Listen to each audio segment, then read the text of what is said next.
Chapter 557. After coming out of Wang Tianzong's residence, accompanied by Li Tianlan, Li Huaqing visited the Snowdance Corps stationed on the parade square. President Li Huaqing listened carefully to the reports of the two deputy marshals, Cool Breeze and Drifting Cloud, and met with Li Zhonghu, Sun Mengran and other high-level members of the Snowdance Corps. Li Huaqing discussed the future garrison plan of the Snowdance Corps with the senior management of the Snowdance Corps. He affirmed the achievements of the Snowdance Corps in Eastern Europe this time, wrote down some requirements of the Snowdance Corps about armaments, and said that he would implement them as soon as possible after returning home. Then, accompanied by a group of high-level officials, President Li Huaqing visited the wounded and soldiers of the Snowdance Corps and talked cordially with the representatives of the soldiers.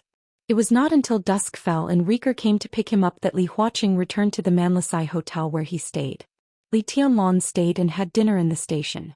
After dinner, Tribulation, who had not recovered from his injury but was breathing more peacefully, made a cup of tea. He looked at Li Tianlan and said with a smile, "What's the matter? Say it." Li Tianlan pondered over the wording.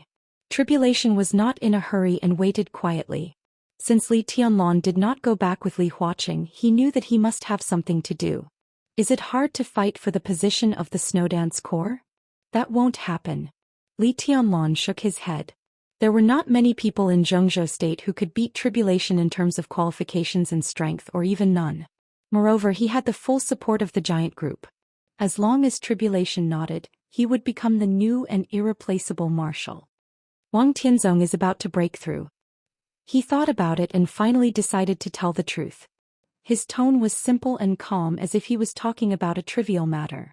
Tribulation's hand, which was holding the teacup, suddenly shook. The tea spilled on his hand. It was scalding hot, but he didn't seem to feel it. He looked at Li Tianlan with a stunned expression. Wang Tianzong. Breakthrough. When these two phrases were put together, it was like a raging wolf, surging and suffocating. Tribulation didn't even know what to say for a moment.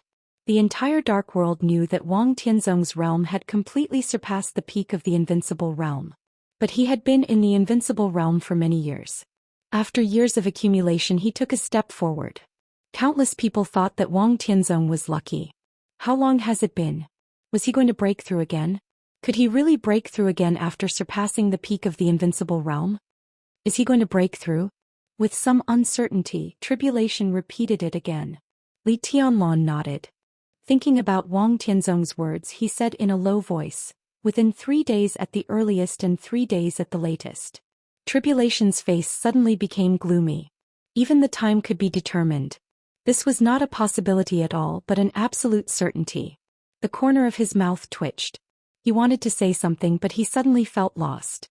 The general trend in Reki City had been settled, and so had the general trend in the entire Eastern Europe.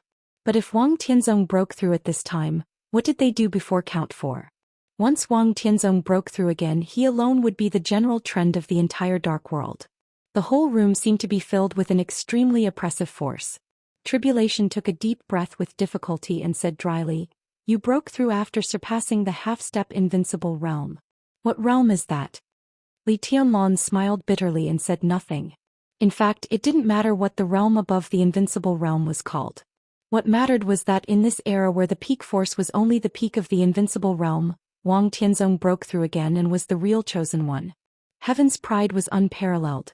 Let's call it supreme? Li Tianlan said with some ridicule. Tribulation glanced at him and suddenly said, "What's Wang Tianzong's plan? He won't touch Reki City for the time being, and he can't. But with the foundation of the Wang family of Beihai, how can he be willing to get nothing in Eastern Europe? If they let go of Reki City, he will definitely seize other places in Eastern Europe, at least Snow Country." Li Tianlan whispered, "The Beihai Corps has begun to lurk in Snow Country." Tribulation took a deep breath and asked again, "What about the president?" Li Tianlan's eyes were a little indifferent and he said calmly, "When we were chatting, the president hoped that the Beihai Corps and the Snowdance Corps could help each other in Eastern Europe in the future."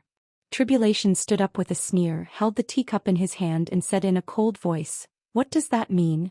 Li Tianlan thought for a moment and said, "It's probably literal." Tribulation took 2 steps back and forth, looked at the wind and rain outside and said slowly, "Is this neutral?" "Yes, it must be neutral." Li Tianlan did not speak. This was a very normal thing.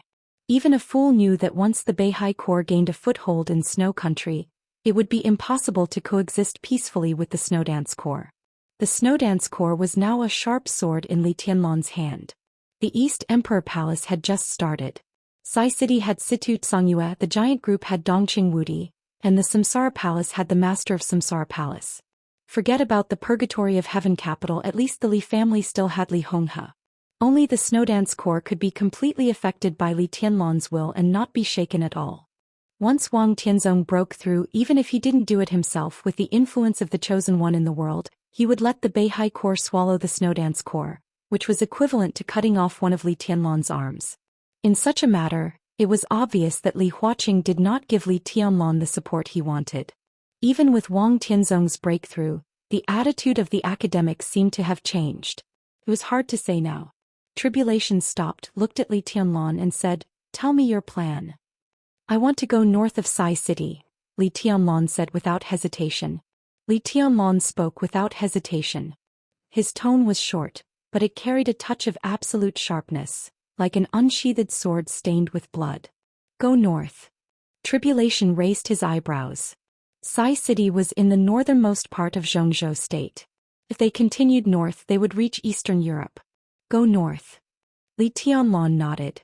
This was the first time that he had made a suggestion on the future development of Sai City since he became the young governor of Sai City. Perhaps from this moment on he had officially integrated into the role of one of the core figures of the special warfare system of Zhongzhou state. Tribulation looked at Li Tianlan with some seriousness. It was the first time that he had made such a suggestion. Sai City must pay full attention to it. Otherwise, what kind of young governor was Li Tianlan? He sat opposite Li Tianlan and said seriously, "Tell me what you think." "The only force I can think of is Sai City. Only Sai City can completely stabilize the 5 countries in Eastern Europe." Li Tianlan said slowly, "We can't afford to lose the 5 countries in Eastern Europe. They are our most important foundation and bargaining chips in the future. To be honest, I'm afraid." He was really a little afraid. He was afraid of losing everything, of feeling ashamed of the Li family, and of not being able to bear the responsibility he was now carrying. He was afraid of Wang Tianzong. Wang Tianzong, who stood in the position of the Chosen One, put unparalleled pressure on him. With the addition of the Wang family of Beihai, the sense of oppression even made him dare not breathe. Under such circumstances, there was Jiang Shangyu, who was secretive in the Snowdance Corps. According to the current intelligence from Zhongzhou State and Samsara Palace, Jiang Shangyu was likely to have established contact with the Wang family of Beihai. This was normal. Otherwise, he should not have fallen out with Kunlun City in any case. However, in this way the Wang family of Beihai had put another powerful figure in the Snowdance Corps, and he was much more powerful than Qin Qingwan. So Li Tianlan felt that tribulation was not enough here. He wanted to put the whole Sai City in the 5 countries in Eastern Europe. There were several famous assassins in the Dark World in Sai City. Their almost peak-level assassination ability could be a deterrent both inside and outside the city. Situ Tsangyue, Tribulation and Qin Shilai were 3 invincible realm experts. When the situation in Wulan State was completely stable, the 3 of them would unite to open up the passage from Wulan State to Western Europe.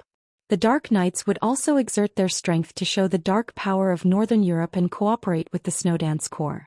At that time Raphael would be added, which was equivalent to another invincible realm expert. The Qin clan and Rekvia were deeply rooted. Li Tianlan held Riker in his hand. In this way Li Tianlan could be completely relieved. With such a force, as long as Wang Tianzong did not take action personally, Sai City could completely cope with the pressure brought by the Wang family of Beihai. "It's useless for you to only tell me about this." Tribulation thought for a while and said slowly, "I will talk to Auntie in detail tonight." Li Tianlan nodded. "In addition, I will also communicate with Minister Dongqing and Secretary Bai." Sai City's overall move to the north involved many aspects. At least the interests in the northeast could not be given up in vain. Now Sai City seemed to have given up everything in Guangdong and Longjiang province, but they were in charge of Liaodong and their influence in the entire northeast was unparalleled. Sai City left the northeast and all the things were complicated. Some interests could not be given away in vain. For the Dongqing clan, Li Tianlan was one of their own. For Sai City, Li Tianlan was also one of their own. But for the Dongqing clan and Sai City, they were just allies. Li Tianlan had to coordinate all the relationships. Only when both sides had a satisfactory answer could Sai City move. Tribulation nodded and said, I personally have no opinion. Then I'll implement it as soon as possible. Li Tianlan stood up. Tribulation nodded and said, I'll arrange a car to take you back. No need. Li Tianlan shook his head. It's windy and rainy. I'm just sober.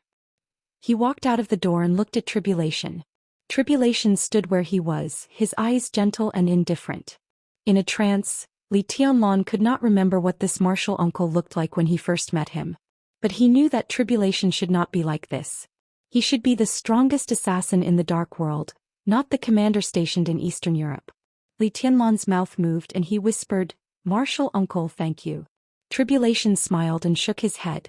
There was no sharpness, no coldness, only calmness. Li Tianlan turned and walked into the wind and rain, feeling complicated. Under the general trend, everyone's fate would change more or less. Now the old general trend had not fallen, and the new general trend was about to change. No one could see clearly what would happen after Wang Tianzong broke through. What Li Tianlan could do was to use the resources he had now to create a relatively favorable situation for himself. He walked quietly in the wind and rain. The wind and rain fell and evaporated silently when they were about to fall on him. All kinds of thoughts began to emerge in his mind. Some were bold, some were unrealistic, some seemed possible, some were pessimistic, and some were depressed. Li Tianlan let his thoughts spread. Walking in the wind and rain, he seemed more and more ethereal. The night completely enveloped the world. There seemed to be a light in front. There were some faint noises. A familiar and almost unforgettable fragrance drifted over, faint and faint. Li Tianlan sniffed subconsciously and raised his head in surprise. Qin Weibai was standing in front of him with a smile. Beside her, Flaming Fire was holding an umbrella, expressionless and emotionless. Li Tianlan was a little surprised, but before he had time to speak, an incomparably cheerful and cordial emotion suddenly came over.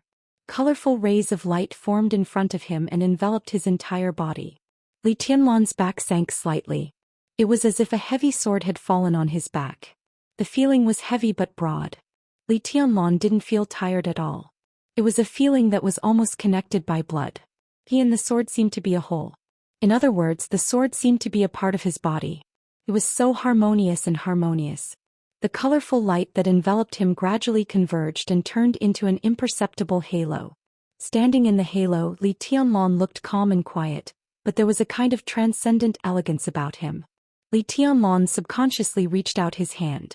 His palm touched a part of the sword hilt. The black hilt looked deep and profound.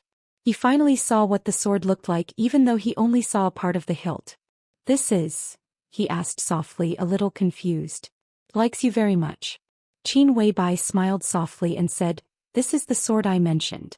It can be worthy of your future, the sword that really belongs to the chosen one. Li Tianlan was silent for a long time. He could feel the vastness and purity of this sword.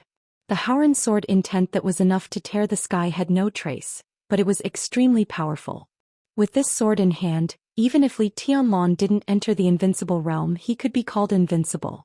If this sword cooperated with him, with his sword intent and the abundant sword energy of this sword, he could completely reproduce the glory on the night of the trial day or even more powerful. In other words, with this sword in Li Tianlan's hand, as long as Wang Tianzong didn't break through, he could fight with Wang Tianzong. Or even fight to the death. Li Tianlan felt the meekness and joy from behind, thinking, Is this an opportunity? The sword in the square is a little too much. Li Tianlan thought about something and said subconsciously, Oh. Qin Weibai blinked and said softly, You deserve everything it gives you. Its master must be the real invincible chosen one and should also be a god in everyone's heart. Strong wind and heavy rain. She seemed to be a little cold and gently wrapped the gray windbreaker around her. Li Tianlan glanced at her. Gray windbreaker, white scarf, white shirt, black straight pants and high heels. Simple with a coolness that did not match the weather in Eastern Europe. Li Tianlan took off his marshal's uniform and put it on her. He took the opportunity to hold her body in his arms, bit her pink ear and whispered, Thank you. I like this sword very much. The invisible giant sword behind him became more and more excited. Qin Weibai's body was trembling slightly and she murmured, Itchy. Li Tianlan kissed her ear again. Qin Weibai let out a soft hum, and her delicate body became softer and softer. She subconsciously wanted to get into his arms. Li Tianlan smiled, suppressed the charming thoughts in his heart and whispered, "You're not leaving this time, are you?" Qin Weibai was silent in his arms for a while and whispered, Tomorrow I'm going to Mormon's." Li Tianlan frowned. As if afraid that he would be angry, Qin Weibai put her arms around his neck and whispered, "I'll accompany you tonight. You can do whatever you want." After a pause, her perfect and flawless face blushed, but she was still cold. She said in a soft voice, "As many times as you want." Li Tianlan's breathing suddenly quickened, and his hand holding Qin Weibai also slightly tightened. "Boss, it's time to go up. The palace master is still waiting for you," Flaming Fire suddenly said. Her voice was extremely cold, like the frozen ice in the polar region. Li Tianlan glanced at Flaming Fire. Flaming Fire was also looking at him. There was a strange glint in her eyes. "Yes, let's go and find my sister." Qin Weibai gently pushed Li Tianlan and said softly, "The palace master is here?" Li Tianlan was stunned. Since he entered the secular world, the Samsara Palace had been closely related to him. He had met many high-level supermasters of the Samsara Palace, and the one who had been in touch with him was Qin Weibai. But he had only seen the master of the Samsara Palace once in a video. If she was in Eastern Europe, this would be the first time Li Tianlan met her. Li Tianlan felt a little complicated. "It's in a nearby hotel. Let's go." Qin Weibai took Li Tianlan into a black car on the side of the road. Li Tianlan glanced at the Manlasai Hotel in front of him through the window and did not speak. Qin Weibai sat next to him and held his hand in an extremely gentle manner. "The clothes don't suit you very well," Li Tianlan suddenly said. "They look old." As soon as the words came out, he was stunned. In his mind, Qin Weibai had always been truly flawless. There was no such thing as fitting clothes.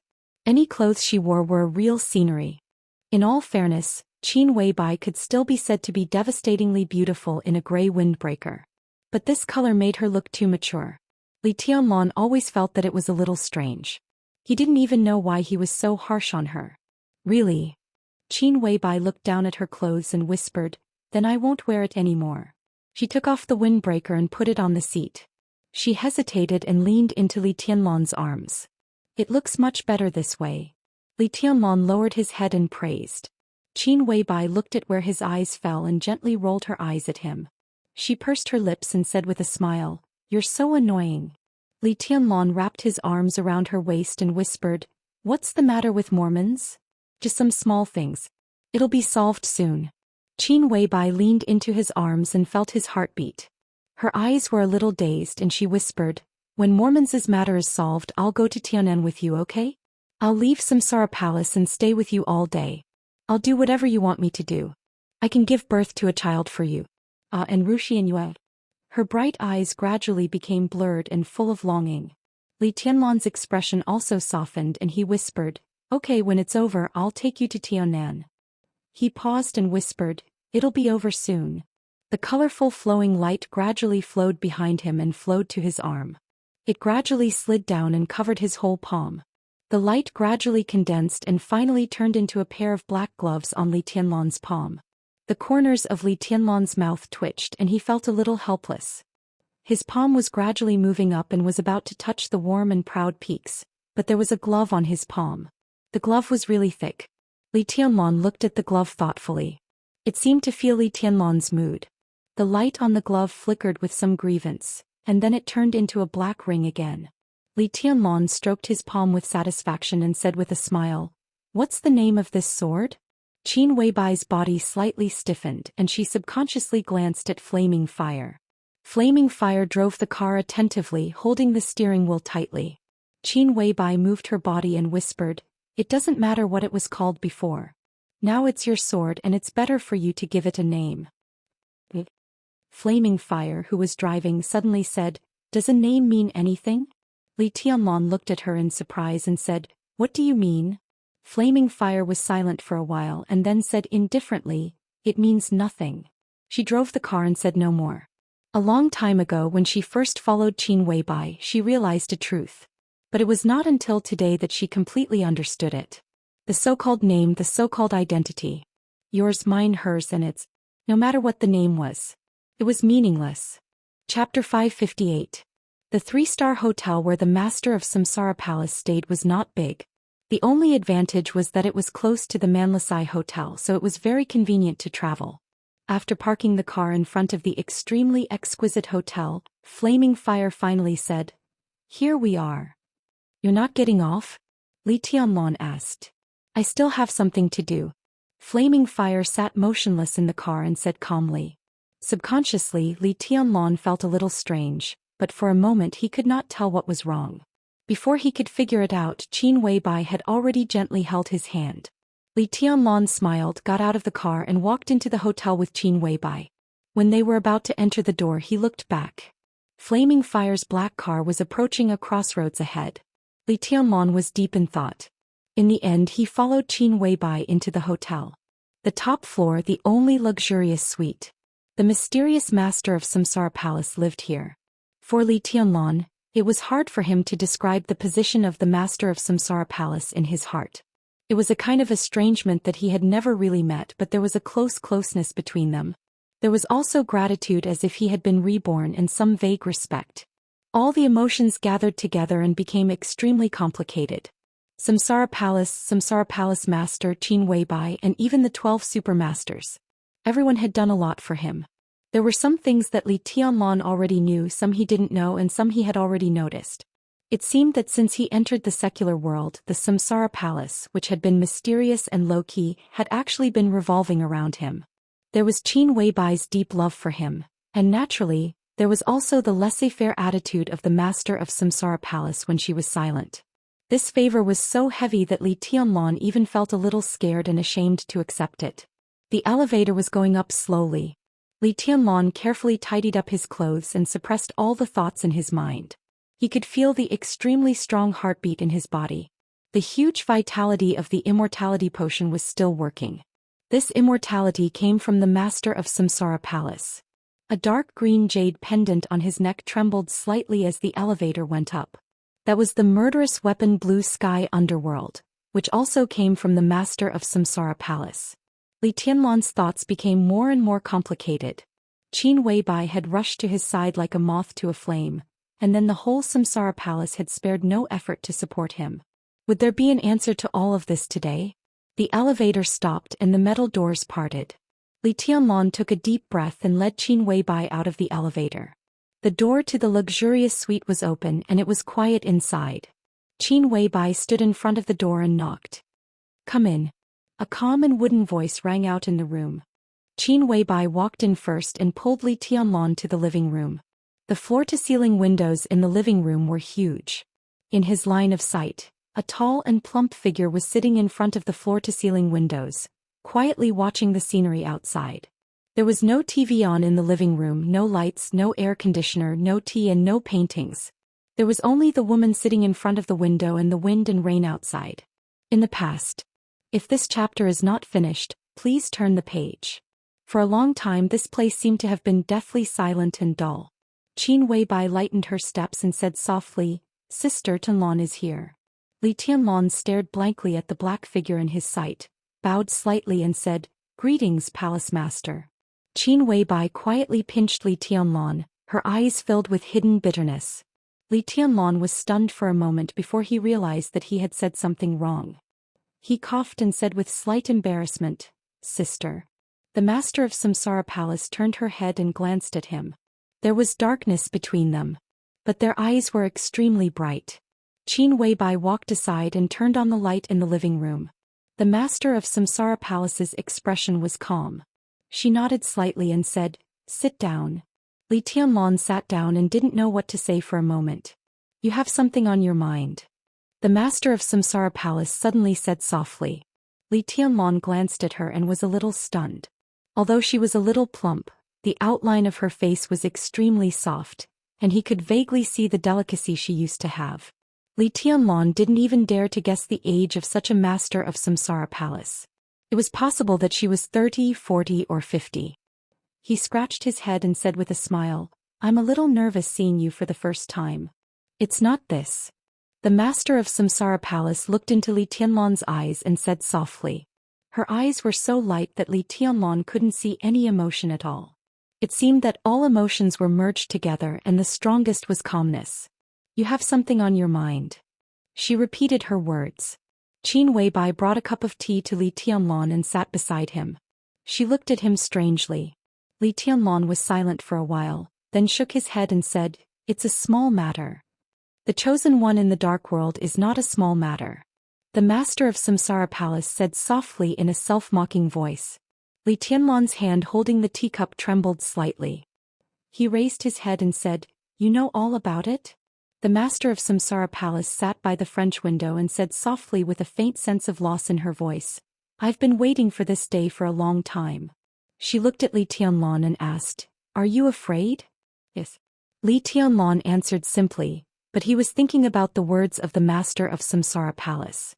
He had been waiting for this day for a long time? He was waiting for Wang Tianzong's breakthrough? He was a little uncertain and said directly, "If there is no accident, Wang Tianzong will break through in 3 days. He is now ready and can step over that threshold at any time." "I'm afraid you're right." The master of Samsara Palace had no reaction to Wang Tianzong's news. She just said softly, "What I don't want to hear the most is that you're not afraid. He is the chosen one, invincible in the world. Anyone in front of him should feel afraid. This is a respect for invincibility in martial arts as well as for oneself. Tianlan, in your current position, the most important thing is to be calm and rational. Passion and impulse are the most useless things. I don't know if I will have the chance to say these words to you in the future. It's rare for us to meet, so I'll just say it all at once." She stood up and sat on the sofa opposite Li Tianlan. She said softly, "As a person in a high position, you can't easily talk about life and death. This chapter is not over. Please turn the page." After a pause she continued, "People are most likely to let themselves down." She glanced at Qin Weibai intentionally or unintentionally and continued, "I've experienced a lot in my life and all of them are not difficult for me. Do you know what's the most difficult thing?" "What?" Li Tianlan asked. "Being yourself." The master of Samsara Palace said calmly, "This is the most difficult thing." Li Tianlan thought of a lot in an instant. He knew too little about the master of Samsara Palace, but he also knew a few major things she had done in recent years. As a person in a high position, she couldn't easily talk about life and death. What was she thinking when the Samsara Palace destroyed the headquarters of Night Spirit more than 3 years ago, and the master of Samsara Palace forcibly took the murderous weapon against Blue Sky Underworld? What was she thinking when he was seriously injured more than 3 years ago, and the master of Samsara Palace led the 12 supermasters straight into Mount Dibing and pulled out their swords to face Wang Tianzong? What was she thinking when the final battle of Heaven Capital more than 3 years ago, the master of Samsara Palace challenged Gu Xingyun? What was she when the headquarters of Samsara Palace was destroyed by Wang Tianzong's sword a few months ago? In retrospect, everything the master of Samsara Palace had done seemed to be related to him. "What about you?" Li Tianlan suddenly asked. He looked straight into the eyes of the master of Samsara Palace. "Have you ever let yourself down?" "I don't know."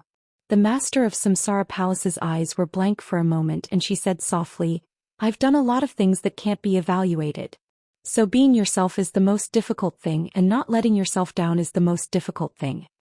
Li Tianlan's heart trembled for no reason. He lowered his head and drank his tea in silence. The master of Samsara Palace suddenly raised her hand. Li Tianlan's fingers loosened slightly. A colorful light lit up in the palm of the master of Samsara Palace. "I'm not surprised that Wang Tianzong will break through. But now it seems that this is not something you should face. I will block the Sword Emperor in this state for you. So don't be afraid and don't worry about anything." The master of Samsara Palace said calmly, "I want to borrow this sword." Li Tianlan narrowed his eyes and said softly, "That's the chosen one." "I told you that my sister also has a sword," Qin Weibai suddenly said.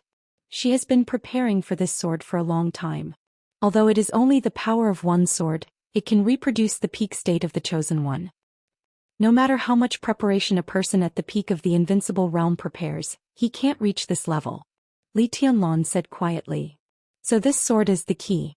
The master of Samsara Palace said quietly, "This is the sword of the chosen one. Its owner used to be the chosen one, so this sword naturally has the sword intent and sword energy of the chosen one. I will arrange for people to form a sword formation created by the Chosen One and urge the remaining sword intent of this sword to the extreme. This is not enough. Li Tianlan said, if this sword has the power of the Chosen One when it is urged to the extreme, then the so-called Chosen One is too worthless. It's not enough, but it's not far from it. The master of Samsara Palace looked at him and said, I will make up for the lack. It's enough for me to exchange all my martial arts for one sword. One person for one sword. Li Tianlan suddenly stood up and said, no. End of this chapter. Bookmark for easier reading. Chapter 559. To some extent before Wang Tianzong officially broke through, Li Tianlan could be said to be the person who knew the combat power of the Chosen One best. His sword intent was already in the most perfect state. Simulating the sword energy with sword intent, he could totally imagine how powerful the Chosen One's sword was. Because of this, he was so scared when facing Wang Tianzong, who was about to break through. The suffocating pressure was like a shadow covering the whole sky. There was no light, only the deepest darkness and majesty. In this state, Wang Tianzong's every move made him extremely nervous. Li Tianlan had long known that the master of Samsara Palace had a sword move. That was the strongest trump card of the Samsara Palace. Li Tianlan had also estimated the power of this sword move, and the conclusion was very clear. The power of this sword move should be roughly between the peak of the invincible realm and the half-step supreme master. Only in this way could the whole dark world be afraid. But he did not expect that he still underestimated this sword move. The strongest trump card of the master of Samsara Palace was the Chosen One's sword move. And it was the Chosen One who was in the peak state. The power of this sword move had almost exceeded the limit of Li Tianlan's imagination. No matter how amazing the power of the void divine weapon emitting colorful light was, no matter how amazing the sword formation created by the Chosen One was, the master of Samsara Palace had to pay a price for this sword move. Putting Wang Tianzong aside, you certainly can't bear this sword move. Li Tianlan looked into the eyes of the master of Samsara Palace and said seriously. The master of Samsara Palace was also looking at Li Tianlan. Her eyes were calm and tranquil. After a long time, a faint smile bloomed on her soft face. You care about me? I said you can't bear this sword move. Li Tianlan did not know why he suddenly became extremely agitated. He could not tell where this feeling came from, but the instinct that was close to intuition kept reminding him that he could not let the master of Samsara Palace use this sword move. Otherwise he was likely to regret it for the rest of his life. The increasingly clear intuition was almost roaring non-stop, occupying all of Li Tianlan's consciousness. His heart was beating wildly, and the worry and fear in his subconscious completely surged out, so much so that he forgot to respect the master of Samsara Palace. I can't bear it, neither can Wang Tianzong. The master of Samsara Palace looked at Li Tianlan and said in a soft voice, there are many results after this sword move. The best result is that Wang Tianzong and I die together. The worst result is that I die and Wang Tianzong is seriously injured. But even the worst result is good enough for you. Her voice was steady and soft. In fact, Li Tianlan was wrong. He was not the only one who knew about the heavenly suns. In other words, in this era where no one had ever seen a heavenly sun, only the master of Samsara Palace had seen the power that could change the color of heaven and earth. She might not know Wang Tianzong, but it didn't matter. Wang Tianzong could definitely break through. It didn't matter. Because in any case he firmly believed that the Chosen One she met could not be stronger than Wang Tianzong after the breakthrough. But after the breakthrough, Wang Tianzong could not be stronger than the real Chosen One she had met. The two sides were evenly matched. She was confident that she could truly replicate that pinnacle sword. Therefore, whether the result was the best or the worst, it was actually not bad. He did not care about life and death. What did it matter to her? This is not what I want, Li Tianlan said. He suddenly felt a little powerless. He was very clear about the consequences of all this. Everything was in the open. If he became the Chosen One, there was no way for him to let anyone replicate his sword unscathed. The Chosen One represented absolute majesty, absolute supremacy, and absolute supremacy. This chapter is not over. Please turn the page. Dominance over others. How could such a sword be replicated? Even with so many conditions, the master of Samsara Palace had to pay the price. But this is what you want, Qin Weibai said softly. The emotions in her eyes changed, and the crystal light was like the twinkling starry sky. Why? Li Tianlon asked. Qin Weibai wanted to say something. Li Tianlon suddenly glanced at her and shook his head. He looked straight at the master of Samsara Palace and asked, "Why?" "It has something to do with you and it has nothing to do with you." The master of Samsara Palace laughed softly. Her eyes became softer but with a little stubbornness and sadness. "The biggest reason is that I want to give myself an ending. Do you like this ending?" Li Tianlon sneered, but panic and coldness kept spreading in his body. His breathing was a little shaky. "You still don't understand. It's not a matter of whether I like it or not, but the ending should be like this. My fate is like this," the master of Samsara Palace said softly. Li Tianlon took a deep breath. He was grateful to the master of Samsara Palace and respected her. But to put it bluntly, they were not familiar with each other. Today was the first time they met officially. He did not know why his emotions were so violent. He closed his eyes. After a long time he said coldly, "I don't believe in destiny." There seemed to be some emotions in the master of Samsara Palace's soft eyes for a moment, and they became dazed and desperate. The room fell silent for a moment. Li Tianlon forced himself to calm down. After a while he said softly, "I need to know the reason why the Samsara Palace desperately fought against Wang Tianzong. You just said that people in high positions can't talk about life and death easily." "I did say that," the master of Samsara Palace said softly, "but if there is no Samsara Palace, I will naturally not be in a high position. The Samsara Palace has actually done everything it can do by existing to this day. Next, there is no need for it to exist. When things in Eastern Europe are over, Little Bai will go back to Tianan with you. All the preparations have been made there. It will be your real sky. With Little Bai helping you, I can rest assured." Li Tianlon frowned and looked at the master of Samsara Palace in silence. "The chaos in Eastern Europe was caused by the Samsara Palace, so I have always been able to grasp the general direction of the chaos. Tianlon, now you have done everything you should do. Wang Tianzong's breakthrough is not what you should care about. The final battle is also not your business. All grievances will be settled in the final battle. As for the future, it will be a new era. Isn't that good? No matter how good the era is, if you can't see it, what's the point for you?" Li Tianlon said coldly. "I don't deserve to see the era that is too good." The master of Samsara Palace smiled brightly but a little sadly. "So you are going to die?" Li Tianlon looked at the master of Samsara Palace and laughed at himself. "And you are going to die for me? What's the reason?" The master of Samsara Palace was silent for a while, then slowly said, "The reason? Just take it that I owe you and pay you back." "You don't owe me anything." All the negative emotions in Li Tianlon's heart broke out completely, and his voice was cold. "Before today you were just a name I heard from others. We didn't even meet. What can you owe me? Do you still remember Dongqing Huang too?" the master of Samsara Palace suddenly asked. Li Tianlon was slightly stunned. Of course he remembered Dongqing Huang too. In fact, out of some curiosity he had been looking for clues about Dongqing Huang too, but all the clues he got pointed to one problem. "This chapter is not over. Please turn the page."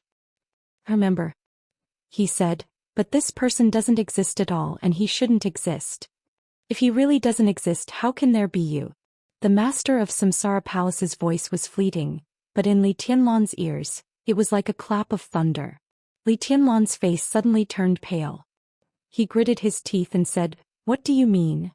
"Nothing," the master of Samsara Palace said softly. "It's just that for me what has existed can't be denied.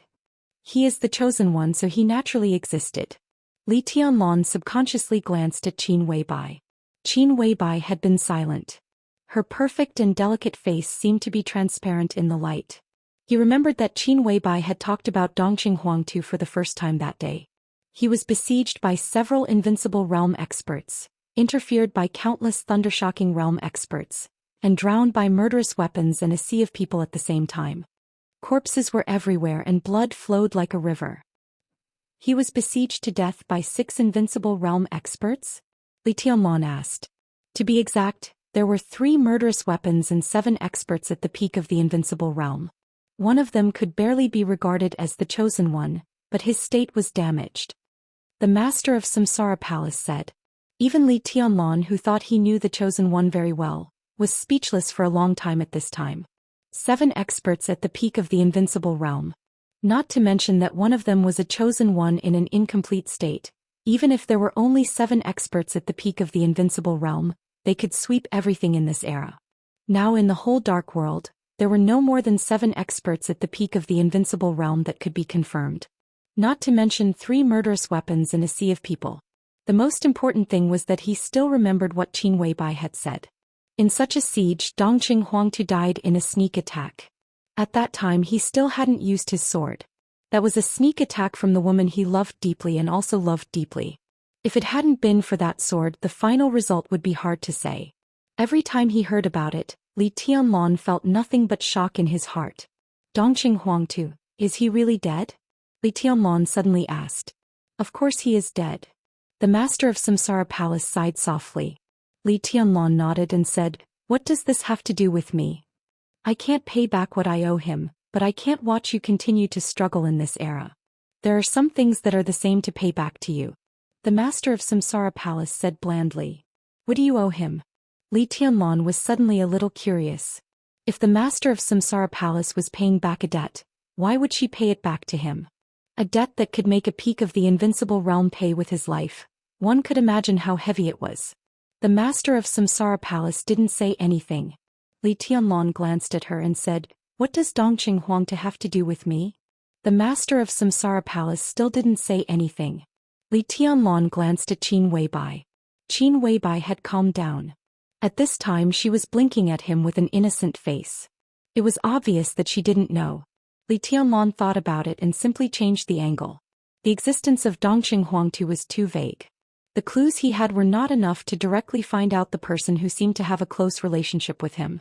So he asked directly, who killed Dongqing Huangtu back then? The master of Samsara Palace was silent. It was a long time. In the almost frozen time she finally looked up at Li Tianlong.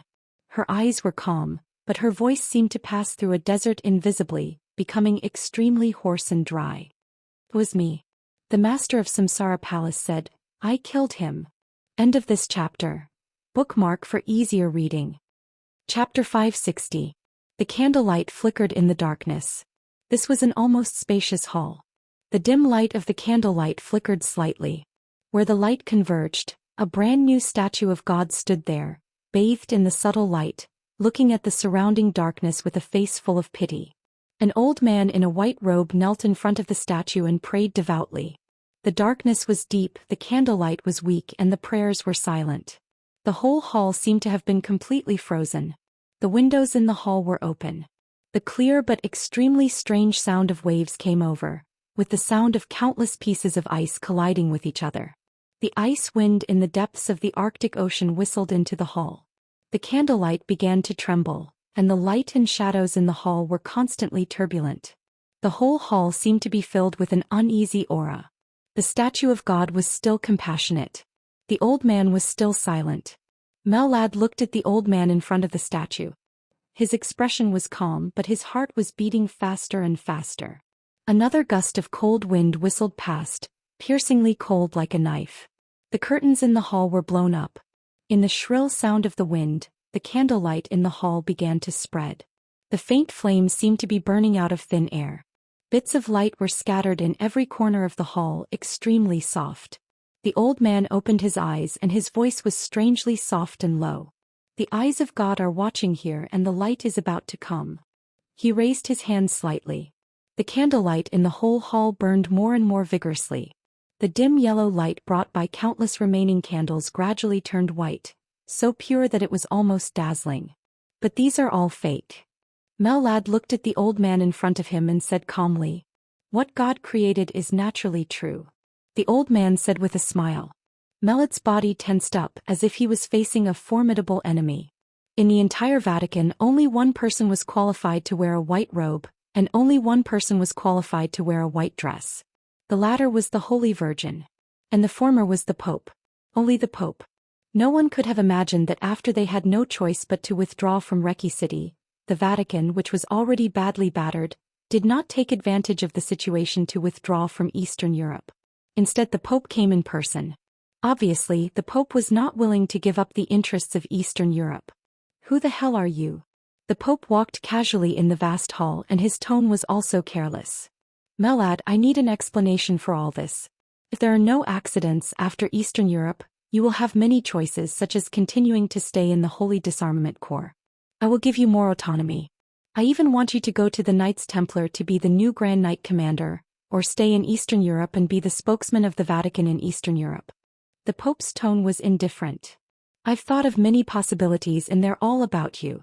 I dared to use you, but I didn't expect you to give me such a big surprise. He paused for a moment before continuing, Who are you? Your Highness the Pope, does it really matter who I am? More importantly, I saved Eris's life. Mellad said quietly. On the night of the trial day he had saved Arsis in the most impossible situation, and his hidden strength had also been completely exposed. This news could not be hidden at all. However, Mellad had finally brought Arsis back to the secret base of the Vatican. For him, the exposure of his identity was no longer a big deal. The most important thing was that with the exposure of his identity, some plans that had been quietly changed had to be carried out by him. For example, convincing the Pope.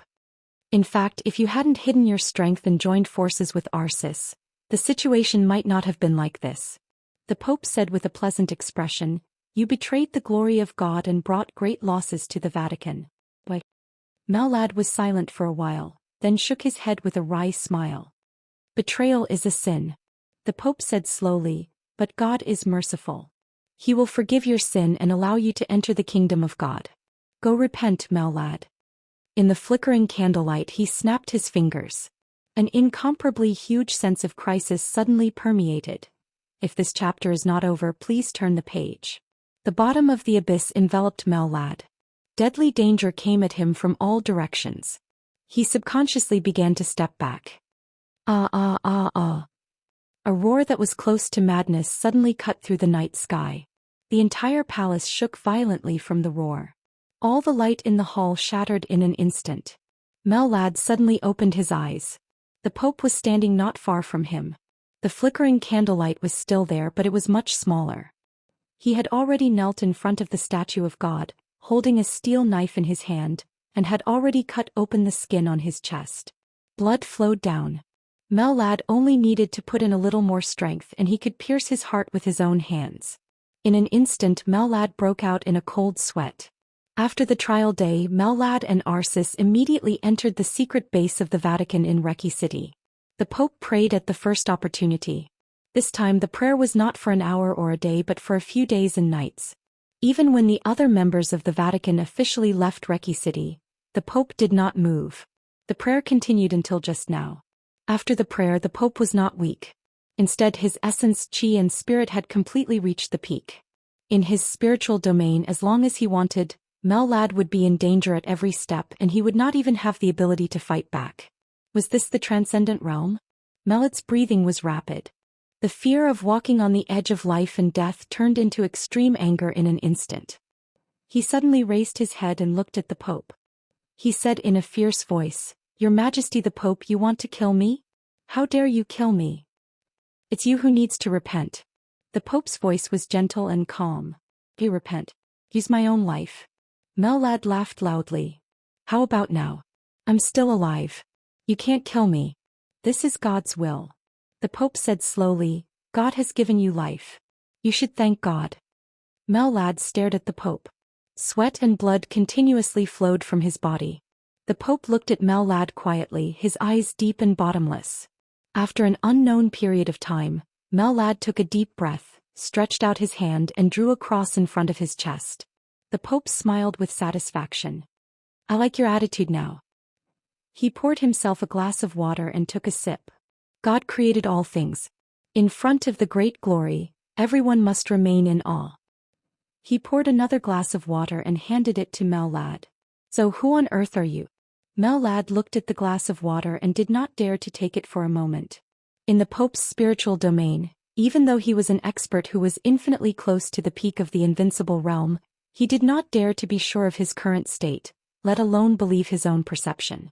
In his sight he saw the water that the Pope handed over, but who knew what it was? He took a deep breath, gritted his teeth and said, It doesn't matter who I am. I want to know your identity. You refuse to answer. That's arrogance. The Pope said in a gentle tone.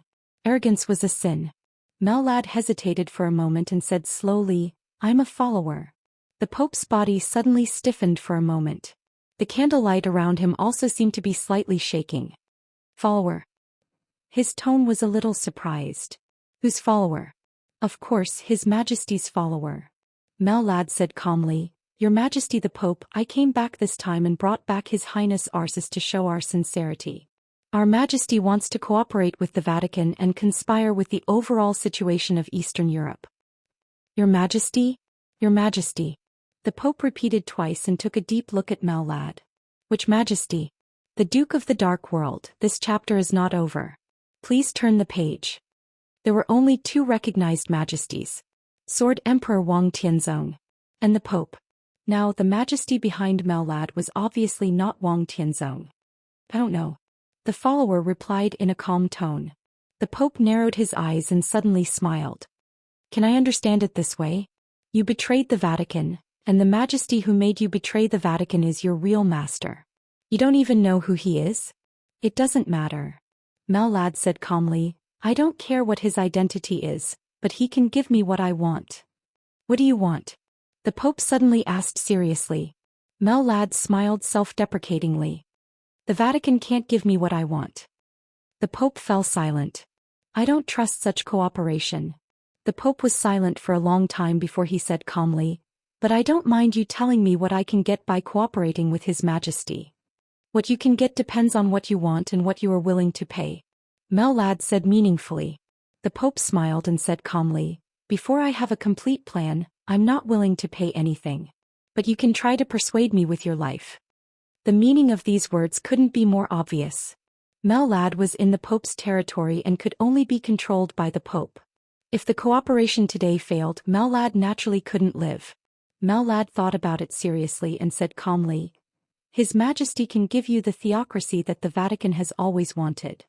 He said calmly, The theocracy of the whole of Eastern Europe, the Eastern Church, has been destroyed. The faith of all the people in Snow Country and even the 5 countries in Eastern Europe can be given to you. Given? The Pope laughed. His laughter was extremely cold. How arrogant. In this world, except for the great God, no one is qualified to give me anything. Then let's change the words. Melad said casually, Deal. His Majesty can give you the theocracy that you want the most. The Pope leaned against the sofa and said slowly, Why does His Majesty think that he can give me these things? He looked at Melad and said meaningfully, The 5 countries in Eastern Europe are Li Tianlan's world. Up until now no one can deny this. Melad nodded. The 5 countries in Eastern Europe do belong to Li Tianlan. But sometimes, in sensitive times, the direction of the 5 countries in Eastern Europe is decided by Zhou State. Zhou State, the Pope muttered to himself thoughtfully. As for Snow Country, the Vatican's roots in Snow Country are not shallow. When the general situation is settled, His Majesty will naturally help from behind and let the entire Vatican be unimpeded in Snow Country. Melad continued. The Pope looked at Melad and his eyes became calmer and calmer. Melad hesitated for a moment and said slowly, Your Majesty, if you agree to cooperate with us, we can show enough sincerity now. Sincerity? The Pope gently raised the corner of his mouth. For example, the Polar Ground Alliance. Melad said calmly, If you are willing, the entire Polar Ground Alliance will be our sincerity to the Vatican. The Pope's body suddenly shook for a moment. If you are willing, maybe we should change places now. Melad said lightly. The Pope narrowed his eyes and finally became serious. Mormons. The Pope lowered his head and thought for a long time. Then he slowly said, If we can cooperate, what do you want? In the darkness, Melad laughed and made threatening gestures. He looked at the Pope and calmly put forward his request. We want the Knights Templars. End of this chapter. Bookmark for easier reading. Chapter 561. The Polar Ground Alliance collapsed with a bang.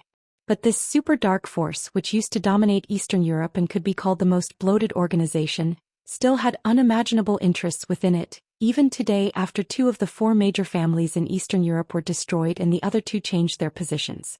As the saying goes, a centipede dies but it doesn't fall down. Today the general framework of the Polar Ground Alliance still existed, and its internal structure was chaotic. However, from another perspective, as long as there were experts to sort things out, there would still be countless useful people in the Polar Ground Alliance. the remaining Polar Ground Alliance, as the sincerity of cooperation between the mysterious His Majesty and the Vatican, was indeed a big deal. But the other party's big deal also meant a big appetite. It was just as Mellad had said. We want the Knights Templars. The Pope looked at Mellad quietly and was silent for a long time. The other party's big deal was beyond imagination, and the other party's request was also outrageous. After a long time, the Pope slowly opened his mouth and wondered, "Are you crazy?" His Majesty said that we are worth it. Mellad said calmly, "Think about Eastern Europe at this time. You don't need to worry about the 5 countries in Eastern Europe. His Majesty will put pressure on Li Tianlan in Zhou state. You just want the religious power of the 5 countries in Eastern Europe. As long as His Majesty gives enough pressure, Li Tianlan, who is eager to develop his own core power, can only compromise. In addition to the 5 countries in Eastern Europe, if the Polar Ground Alliance is used by the Vatican's chances of winning will also be extremely great. The faith of the whole of Eastern Europe belongs to the Vatican. In contrast, how is a Knights Templars not worth it? It's worth it indeed. The Pope said lightly, but why should I believe that you can give me the Polar Ground Alliance? Nothing is taken for free. Mellad paused and a very strange light flashed in his eyes. If the Vatican wants to get the Polar Ground Alliance, it needs to do something. For example, the Pope asked with great interest. The current Polar Ground Alliance, with the destruction of the Violet and Morton families, the Qin clan and Rekvia's change of position, is extremely chaotic internally, but in fact, Snow Country has occupied a great advantage and everyone can see this. The Pope nodded. There were almost no powerful countries in Eastern Europe. Snow Country could be said to be the only top international hegemon country in Eastern Europe. They occupied the world's largest territory. They were tough, greedy and aggressive.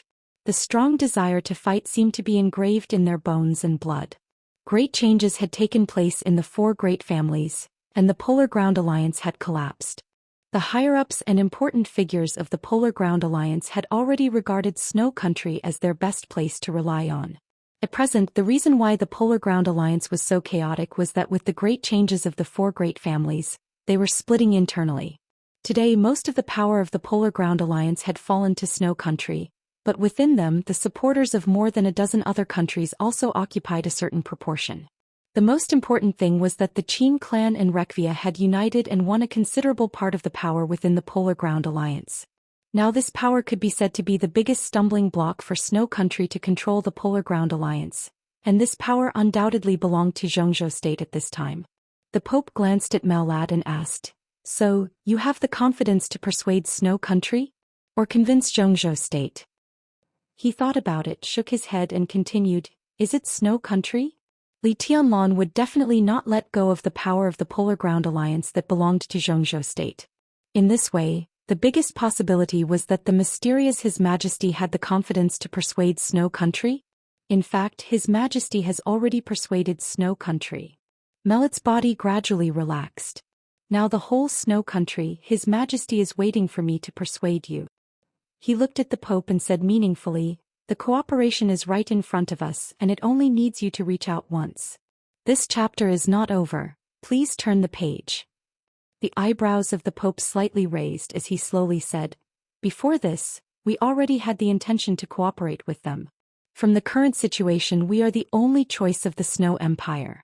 Since that is the case, why should I rely on you to cooperate with the Snow Empire?" What he said was completely true. Nowadays, the whole of Eastern Europe was in a state of insecurity. The situation was just like East Island more than 3 years ago, or even more serious than East Island. As the strongest country in Eastern Europe, Snow Country had to make a choice and invite a force that could stabilize the situation of the Dark World in Eastern Europe to Snow Country. At the same time, it could stabilize its position and also contend against the pressure brought by Zhou state. Nowadays, looking at all the major forces in the world, only the Vatican met this standard. And relatively speaking, the Vatican didn't want much. What they wanted was faith. At least for the time being, there was no conflict of interest. If the 2 sides cooperated, they could rest assured of each other in the short term. He said it before. That was before. Mellad explained patiently, the president of Snow Country was born in the Violet family, and the Violet family has a close relationship with the Eastern Church. Is the intention to cooperate at that time really credible? Well, even if it is credible, at that time His Highness Arsis was still in his peak state. As for now. He shrugged. It's a pity. The Pope's eyes were slightly cold. So you deliberately let Arsis be seriously injured but then saved him? Mellad was silent. He didn't mind exposing his identity, but he had to sit back and watch Arsis be seriously injured. He couldn't explain this kind of thing. But even so, we are still the only choice of Snow Country. The Pope said indifferently, compared with any force that Snow Country can invite, we want even less. You still don't understand. What Snow Country really wants to invite is not some force but experts. With the foundation of the Snow Empire, they only lack experts. It's just that most of the experts today have their own standpoint, so they want to invite other forces. No matter how you look at it, the current Vatican is not the best choice for the Snow Empire. The best choice for the Snow Empire is us, because compared to the Vatican, our strength has not formed yet and we want less. The Pope's eyes slightly narrowed. What Snow Country needed now was indeed experts. If an invincible realm expert who was close to the peak of the invincible realm but had no clear position joined Snow Country would probably give him the most luxurious treatment at all costs. In that case, they didn't need to invite other forces. To say the least, Mellad, whose own force had not been formed yet, and His Majesty behind him were much better than the Vatican. As long as Snow Country paid the price, the mysterious His Majesty's force would develop in Snow Country in the future, and it would be the local force of Snow Country. Regardless of His Majesty's strength, Mellad alone was enough to stabilize the current situation of Snow Country. But now His Majesty wanted to use Snow Country to exchange for Knights Templars. Obviously, compared with Snow Country, whose strength was intertwined and entangled, His Majesty, whose own foundation was insufficient, didn't want to be involved in the current cooperation and future game with Snow Country. He didn't have the confidence to participate, but the Vatican had the confidence.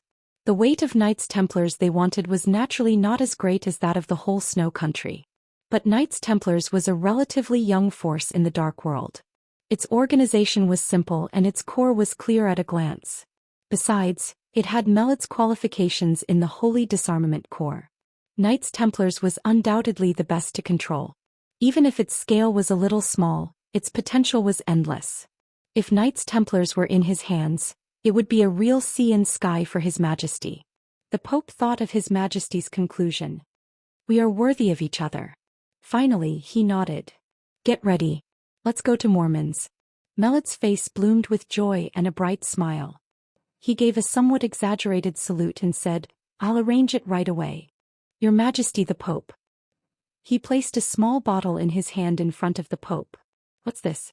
Teaching, this chapter is not over. Please turn the page. The Emperor raised his eyebrows slightly. A small gift, a very magical medicine. Mellad smiled and said, His Highness Arisis's injury is very serious. But if the Vatican wants to completely control the Polar Ground Alliance, I'm afraid there will be a conflict with the power of Xianxia state. His Highness Arisis's power is very important. This medicine can't make him return to his peak state, but within about 12 hours after taking the medicine, it can make him recover at least half of his combat capability. The only drawback is that the period of weakness is very long, very long. Your Majesty the Pope can use it at your discretion. Give it to me. An incomparably deep voice suddenly sounded behind Mellad. The Pope and Mellad turned their heads at the same time. In the dark corner of the hall, an incomparably burly figure walked over. His figure was steady, but as he moved forward, the candlelight in the room began to shake slightly. The cold wind blew in, but it was melted by the aura of this figure. The temperature of the entire hall seemed to be rising. The cold wind seemed to be burning, turning into an angry flame. Arsis. Ever since he had been rescued by Mellad, Arsis had been in a coma. He had only just woken up. The roar just now had imperceptibly interrupted the Pope's spiritual domain, which could be considered to have saved Mellad's life. Mellad bowed slightly. Arsis didn't say a word. His eyes were fixed on the bottle of potion that Mellad had put down. His body swayed as he took a step forward and reached for it.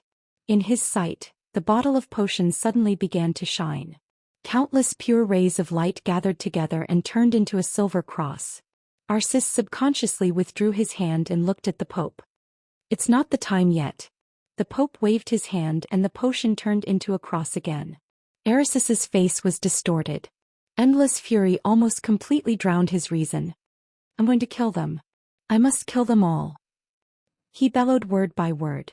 He was one of the strongest people standing at the peak of the dark world. An expert at the peak of the invincible realm. As the Saint War Angel of the Vatican, he had never been as embarrassed as he had been on the trial day. As one of the most qualified figures to decide the battle situation on the trial day, in such an important battlefield, his role was infinitely close to zero. All his dignity and pride seemed to have been completely shattered in that battle.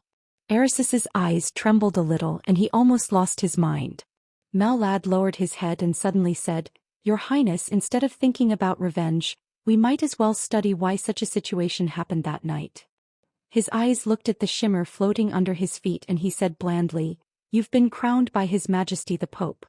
How could you be hypnotized by a mere patriarch in Eastern Europe? Isn't that strange? Arcis was stunned for a moment. Why? He slowly turned his head and looked at Mellad, his eyes bloodshot. It's very simple. Someone destroyed your state of coronation. Mellad said calmly, and the means are extremely brilliant. Such a person knows the coronation very well and he is also a master in the spiritual field. Who? Arcis suddenly let out a roar. Mellad stopped talking. The Pope sighed deeply and was a little disappointed. He had already known who the so-called traitor was. He was a master in the spiritual field and he knew the coronation and could get close to Arcis. There were only 2 of them in the world. The Pope was not in Eastern Europe that day and it was impossible for him to destroy the coronation. So there was only one candidate left. The Holy Virgin of the Vatican. End of this chapter. Bookmark for easier reading. Chapter 562. It was completely quiet in the hall. Just like the depressing atmosphere before a storm, Arcis suddenly became incomparably quiet. The Pope was quiet and silent like a statue. Mellad stared at the glimmer on the floor as if he was lost in thought. Arcis stood there motionless as if he was stunned. After an unknown period of time, the Pope glanced at Mellad with a deep look in his eyes. Mellad didn't say much but he said a lot. He didn't try to sow discord. But after telling the truth without batting an eyelid, the Vatican, especially the Pope, had to do something. That was the truth. The coronation of the Pope could greatly improve the will of the person being crowned. In such a state, Erisis's will would be extremely focused from beginning to end. In the case of absolute focus, his reaction speed and even strength would be slightly improved. Correspondingly, the physical strength that Arcis needed to consume would be reduced correspondingly. In general, the coronation of the Pope was enough to improve Erisis's combat effectiveness to an obvious level. And such a coronation would also not be affected by any spiritual interference from the outside world. On the night of the trial day, it was impossible for Arcis to be hypnotized. But the impossible had become a reality. Naturally, there was only one reason. That was, there was a traitor within the Vatican. The dignified Holy Virgin of the Vatican, whose status was second only to the Pope, had betrayed the Vatican. Even the Pope's heart was extremely heavy in the face of this news. He was still hesitating about how to deal with this matter, but Mellad had already told the truth. Although he didn't mention Angel, Arcis wasn't stupid. How could he not guess who the traitor was? In this way the Pope had to take action. Go and ask Angel to come over. The Pope was silent for a while and said with some tiredness, I want to see him. At this moment Mellad, who no longer belonged to the Vatican, glanced at Arcis. Arcis stood there expressionless. He did not say a word and was extremely quiet. Mellad shrugged and said, I'll go now. He slowly turned around and left the hall. The Pope squinted at his back and did not speak for a long time. This was a secret base set up by the Vatican outside Recchi City. To be exact, it was a hidden church built on a beach in the mountains. Its area was limited, so the building did not look magnificent, but its momentum was extremely magnificent. At this time the Pope lived in the largest hall in the church. As the Holy Virgin of the Vatican, Angel, who had too many choices, only chose a small prayer room. A faint light was burning in the prayer room and the cross was flickering. Angel, dressed in a white dress, knelt in front of the cross, quiet and holy. When the roar that represented the awakening sounded, Angel had just finished his prayer. She opened her eyes but her body did not move. she only quietly experienced the rage and hatred contained in that roar. His Highness Arsis is awake. A strange voice rang out behind Angel. The voice was very soft, but it was extremely cold. It was extremely uncomfortable to listen to it. A slender figure shrouded in a black robe walked to the candlelight from the darkness. Intentionally or unintentionally, she blocked the door to the prayer room. Angel stood up, her posture elegant. Her voice was calm and calm. In that case, His Highness the Pope should have made up his mind. The figure in the black robe was silent for a while, then nodded and said, "Yes." She paused and continued, "In our opinion, His Majesty has made up his mind." Why? Angel smiled and turned her head. Behind the white veil, her eyes were bright and clear. "Just because you're here? As long as I'm here, Your Highness, you can't leave. This is the will of the Pope. To some extent, this is also the attitude of His Highness the Pope." The figure in the black robe said softly, "You're wrong, Rhea." Angel sighed faintly. "This is the secret base of the Vatican. At least the surrounding area is within His Majesty's spiritual domain. He can sense everything here. Without his permission, it's impossible for me to leave and I can't escape. He sent you here to monitor me to test the attitude of the other higher-ups of the Vatican. So far, I think he has received enough feedback and it's time to make up his mind." Rhea, dressed in black, trembled slightly. Angel looked at her and said softly, "So you're not as important as you think." Rhea, the chief high priest of the Holy Punishment Priests. In terms of duty, she was Angel's right-hand woman, but in fact she could be considered the most powerful candidate in the Holy Punishment Priests to keep the Holy Lady in check. The Pope had sent her to keep an eye on Angel. This task had excited Rhea for a long time. She even fantasized about the possibility of becoming the next Holy Lady of the Vatican. But only now did she know that the Pope's spiritual domain could cover this place. Thinking of some of her actions in the past few days, for some reason her face was a little pale. Angel did not continue. She just turned to look at the cross in front of her and said softly, "Tell me, which one is more important, the Holy Lady of the Vatican or the Saint War Angel?" Rhea did not answer. She did not need to answer anything. The Holy Lady was second only to the Pope, so her importance was naturally greater than the Saint War Angel. But this was only on the surface. Within the Vatican, the Holy Lady represented faith. The Saint War Angel, on the other hand, represented real combat power. In fact, which one was more important depended on the situation of the Vatican at the time and the will of the Pope. Rhea gritted her teeth and said respectfully, "His Highness the Pope is fair." "Fair?" Angel nodded. "Oh, fair. You did something wrong and you must be punished." Rhea's voice was sinister. Obviously, she was saying that the question of which was more important was meaningless. The most important thing was that Angel had destroyed Arisis's coronation state, directly causing Arisis's serious injury and the Vatican's failure. Such a mistake was the most important. "I didn't think it would be like this either." Angel sighed softly. Her tone was extremely complicated. It seemed like she was telling Rhea but also explaining to the Pope. This was the first time Angel had explained since the trial day. Although the Pope was not in front of her, he was in his spiritual domain. Angel believed that he could hear everything here. But in a trance, there seemed to be another voice, extremely far away. Then Rhea's voice came. "Unexpected? What were you thinking at the time, Your Highness? It's meaningless to talk about it." Angel smiled self-deprecatingly. "Even from our current standpoint, it's no good for us to fall out with Li Tianlan. His Majesty and Arsis both saw the huge benefits of Europe after Rothschild lost its leader. Such benefits could even make them give up Eastern Europe. But in fact, with the relationship between Rothschild and the Wang family of Beihai, even if Wang Tianzong didn't show up that day, would Li Tianlan really dare to kill them? To say the least, even if Paul and King Tong died, Li Tianlan and Zhongzhou state would not be willing to make a wedding dress for the Vatican. If Arsis succeeded that night, Li Tianlan would definitely fall out with him as soon as possible. At that time, it would be a problem whether the Vatican could go out of Eastern Europe or not. This problem had been mentioned on the night of the trial day. But it was not recognized by the Pope and Arsis. That was why she secretly took action and destroyed Arisis's coronation state. At that time she just wanted to prevent Arsis from completely killing Paul and King Tong. In her plan, after severely injuring Rothschild, she would first stabilize Li Tianlan. The two sides would conspire to Eastern Europe and then attack Rothschild. However, she really didn't expect what would happen next. Arcis, who was not in the coronation state, would actually be hypnotized. In the end, she would achieve nothing and the Vatican would also suffer a crushing defeat. This was really the worst result. Even if she fell out with Li Tianlong that night, it would probably be the same. I'm afraid it's more than that, isn't it? Melad's voice suddenly sounded from outside the door. I think the main reason is that your highness doesn't want to be enemies with Xianxia state. Your past is there and so is your deep love. Sin, a certain assassin. If you have a choice, you will definitely not fall out with Xianxia state and even destroy His Highness Arcis's coronation state. Is that right? Angel suddenly turned around.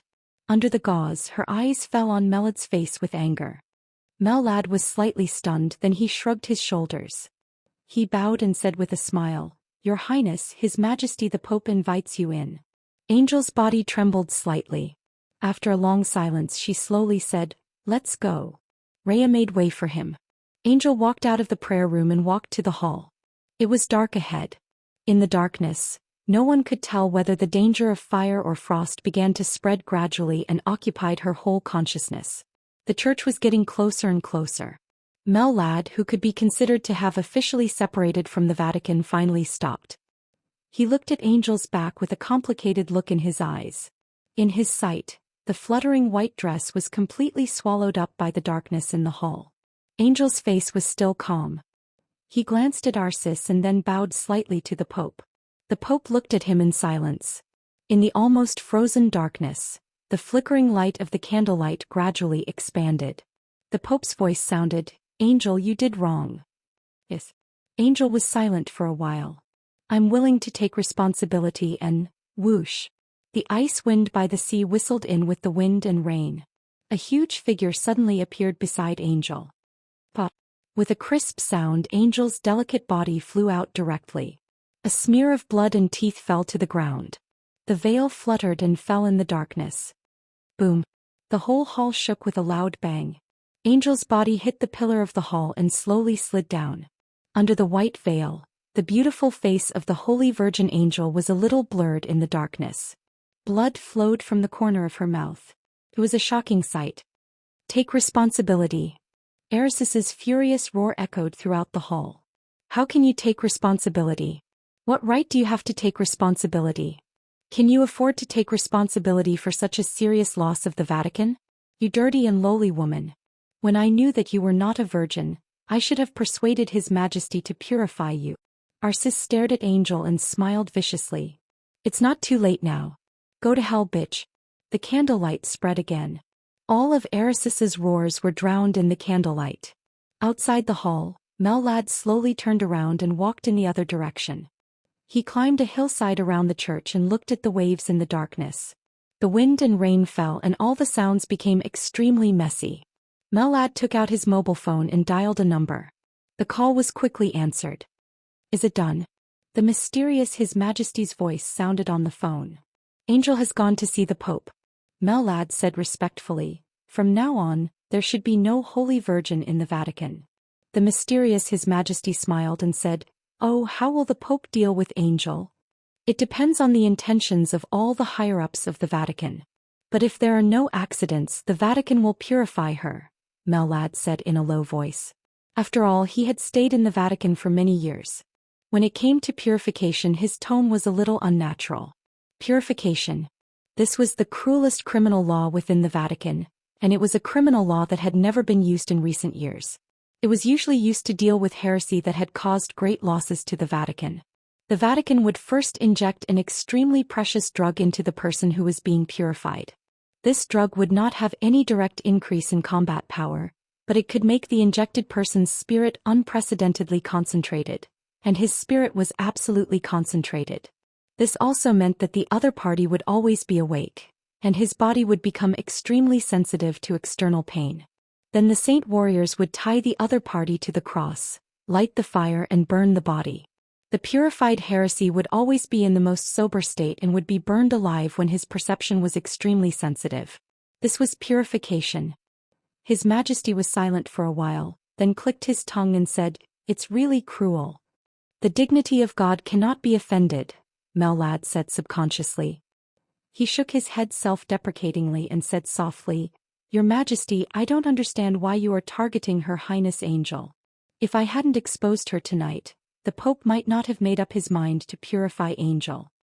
You can't bear it?" His Majesty's voice was a little playful. Mellad shook his head. "No, it's just..." He gave a wry smile and didn't say anything in the end. "I'm not targeting her. In fact, if I ascend to the peak of the Dark World in the future, the Vatican will definitely be one of my most troublesome opponents. From this point of view, it's actually not a bad thing for Angel to control the Holy Punishment Priest group. She's a very kind woman, and it can even be said that she's simple. She deserves the title of Holy Virgin. I have a good impression of her. With her existence, we will have less trouble in the future. After all, with her character, she won't cultivate too many troublesome fanatics." His Majesty's tone was a little emotional. "But these are all things that need to be considered in the future. Now, how can I care about the future? I must solve the trouble in front of me. It's very troublesome and also very important." "What trouble?" Mellad said subconsciously. "Tell me, if Li Tianlan leaves Eastern Europe, who is the most qualified to take over Li Tianlan's position?" His Majesty suddenly asked. Mellad was silent for a moment subconsciously. His Majesty had already given the answer. "It can only be tribulation. Don't underestimate tribulation. In Eastern Europe, not only me but everyone else can't do anything. Jiangshang, you can't beat him either. Sometimes his deterrent power is no less than that of the peak of the invincible realm. He has to die. Only when he dies can everyone feel at ease. If Angel is purified, it's impossible for tribulation to remain indifferent." Mellad said, "So to purify Angel, you want to get rid of tribulation with the help of the Vatican. I told you, didn't I? As I said, I have a grudge with Arcis. But in order to cooperate with the Vatican, I can only let you save his life. He saved his life, but it doesn't mean that he can live. I used the knife of the Vatican to get rid of tribulation, and I also used the sharp edge of tribulation to get rid of Arcis. Since we can cooperate with the Vatican, it's time for Arcis to die." His Majesty said calmly. "This..." Mellad hesitated for a moment. "Can tribulation kill Arcis?" Tribulation had a very high evaluation in the Dark World. He was the only assassin of the invincible realm in the Dark World. But on the divine and holy list, his evaluation was not high, and he didn't even enter the divine list. Arcis, on the other hand, was a real expert at the peak of the invincible realm. Even if he was seriously injured, tribulation should not be his match.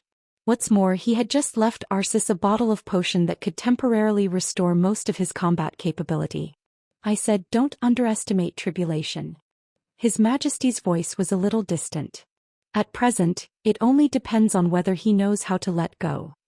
"All right." Mellad smiled bitterly. "If tribulation is really lucky enough to kill Arcis, what about our cooperation with the Vatican?" "What cooperation?" His Majesty's voice was full of innocence. Mellad suddenly felt that the ice wind between heaven and earth was really cold to the bone. Conspiring with the overall situation of Eastern Europe is something that the Vatican and other superpowers are interested in. What does it have to do with me? His Majesty chuckled. Look at the current Samsara Palace. They cooperate with the Purgatory of Heaven capital for the benefit of the chaos in Eastern Europe. We cooperate with the Vatican for the benefit as well. But the so-called benefit is, after all, just something said. Except for those who are persuaded, no one will care. Mellad suddenly couldn't laugh anymore. Samsara Palace, he murmured to himself. What Samsara Palace wants is a new era. She doesn't care about the benefit of Eastern Europe. It doesn't matter who she gives it to. His Majesty said. What about you? Mellad asked. Me. His Majesty laughed. Why don't you understand? What I really want is Knights Templar. Now he had more than one invincible realm expert around him. But strictly speaking, the relationship between the two sides was not the kind of relationship that could be completely trusted. His Majesty had no so-called foundation or heritage, so what he really wanted was a foundation that could allow him to develop. There was such a foundation in Eastern Europe. But he couldn't take away the 5 countries in Eastern Europe. He couldn't take Snow Country. As for the territories outside Snow Country and the 5 countries in Eastern Europe, they were also entangled. In contrast, in the whole Dark World, only Knights Templar was the simplest. But the organization of Knights Templar was also the most streamlined and comprehensive. As a vassal agency of the Vatican, most of the complicated internal entanglements were concentrated in the Vatican. The internal environment of Knights Templar could be said to be the simplest force. Such a foundation was what His Majesty needed the most. So he cooperated with the Purgatory of Heaven capital. He cooperated with Wang Qinglei. Jiang Shangyu entered Eastern Europe. Some of these collaborations had been implemented and some had not been implemented. But it didn't matter because even if these were just cooperation intentions, they could become bargaining chips in his hands. He used these bargaining chips to persuade Snow Country. Then Mellad exposed his strength and persuaded the Vatican. Snow Country cooperated with the Vatican, and His Majesty would also cooperate with the Vatican. In this way the Vatican got Snow Country and the broken but still bloated Polar Ground Alliance. But His Majesty got the entire Knights Templar. Mellad suddenly felt that something was wrong. The cooperation this time was simple and vague. Snow Country paid most of the power of the Polar Ground Alliance for this. And the Vatican paid Knights Templar for this. Then what did His Majesty pay? His Majesty finally, it seemed that he paid some saliva? And it was Mellad who paid the saliva to persuade the Vatican. He held his mobile phone and was silent for a long time. Then he said seriously, "Your Majesty, does this count as getting something for nothing?" Chapter 563. On the second day after Li Huaqing arrived in Reki City, the atmosphere in the whole city became extremely subtle. The excitement of the people welcoming the friends from Zhongzhou State gradually subsided. The media, which had been singing praises for a whole day yesterday, began to analyze the huge business opportunities and economic effects brought to Wulan State and even the whole of Eastern Europe after the close connection between Zhongzhou State and Wulan State. The major media openly described the welcome dinner held for Zhongzhou State as the top summit in Eastern Europe and Zhongzhou State. It seemed that in order to confirm this statement, Wulan State also directly responded. In the airport of Reki City, civil aviation flights to all parts of the world were temporarily grounded. The international airport of Reki City seemed to have become a paradise for private jets. From Li Huaqing's arrival until noon the next day, one private jet after another landed in the international airport of Reki City. It could be said that there was an endless stream of them. The patriarchs of the wealthy families in Eastern Europe who could stand on the stage gathered in Reki City. They did not come alone. Each of them brought a professional negotiating team and prepared detailed plans in advance. Top bodyguards, business elites and wealthy families kept pouring out of the airport. As soon as they arrived in Reki City, they used all their connections to ask for a meeting with the delegation members of Zhongzhou State. Some of the wealthy families had roughly the same intention of cooperation with Zhongzhou State. Before they could see the distinguished guests of Zhongzhou State, they had become competitors with each other and even had several conflicts. However, no matter how they fought with each other when it came to Zhongzhou State, everyone behaved extremely meekly. These people who stood at the top of Eastern Europe were undoubtedly the ones who could really see the current situation clearly. But they were all businessmen. They used the power of capital to do whatever they wanted in the world of capital. This was a world that was purer than the dark world to some extent. In the world of capitalists, there was no so-called hot-bloodedness or a sense of belonging to the country. What they wanted was only interest. Therefore they knew that Zhongzhou State did not come to Eastern Europe for any cooperation at all. Its fundamental purpose was to plunder. But when the media sang praises of merits, these people were more enthusiastic than anyone else. Whether it was plunder or cooperation for them, as long as it was beneficial, it was good. So in less than a day, Li Tianlong received countless gifts. There were all kinds of gifts. There were valuable ancient armors that had been collected by the big families for decades or even hundreds of years, famous swords used by famous generals in Eastern Europe, and some medals with great history. After knowing that Dongqing Rushi was by Li Tianlong's side, some extremely expensive gemstone jewelry were also sent by the big families. The top economic circle in Eastern Europe had always been extremely strange, or it could be said that it was a common problem in all capitalist countries. There were very few wealthy families at the top. For example, the former four families occupied most of the resources in Eastern Europe. With the benefit chain they created, some small wealthy families rose. The so-called prosperity in Eastern Europe was supported by the four families and many small families. As for some middle-level wealthy families, there was little room for them to develop in Eastern Europe. When many small wealthy families sent gifts to Li Tianlan, just by looking at the gift list, the approximate evaluation of professionals had already exceeded 9 figures. Li Tianlan could be said to have made a windfall. Li Tianlan did not stand on ceremony and accepted all the gifts. In fact, it had nothing to do with corruption. Behind each gift was a network in Eastern Europe. When many networks were intertwined, they became a network that could cover the whole of Eastern Europe, no matter how Zhou state treated Li Tianlan now. This chapter is not over. Please turn the page. It was so subtle. At least in the future, the 5 countries in Eastern Europe would be Li Tianlan's world. Li Tianlan did not trust these small wealthy families, and these wealthy families did not trust Li Tianlan either. Accepting this gift was the first step in contact between the two sides. With a good start, all the exchanges in the future would naturally be able to gradually deepen. The Qin clan, which had now become the largest wealthy family in Eastern Europe, did not send any gifts. But Qin Dongchao, the patriarch of the Qin clan, had already appeared in the Manlasai Hotel in Reki City early in the morning. The first person he looked for was Li Tianlan, not Li Huaqing. This also showed the attitude of the Qin clan to a certain extent. However, he seemed to have appeared a little too early. He arrived at the hotel at 5 o'clock in the morning. It was not until nearly 8 o'clock in the morning that Li Tianlan appeared in front of Qin Dongchao. Li Tianlan looked a little tired, but his smile was still calm. He shook hands with Qin Dongchao and sat down on the sofa. He seemed to be a little apologetic. He shook his head and said with a smile, "Mr. Qin, I'm sorry for the neglect." He had not come back since he left the office of the president yesterday. It was already late at night after he chatted with the master of Samsara Palace. Then Dongqing Rushi sent him another document. When he finished reading it overnight, it was nearly 3 o'clock. Qin Weibai had been staying by his side after taking a shower. While he was reading the document, she was watching him.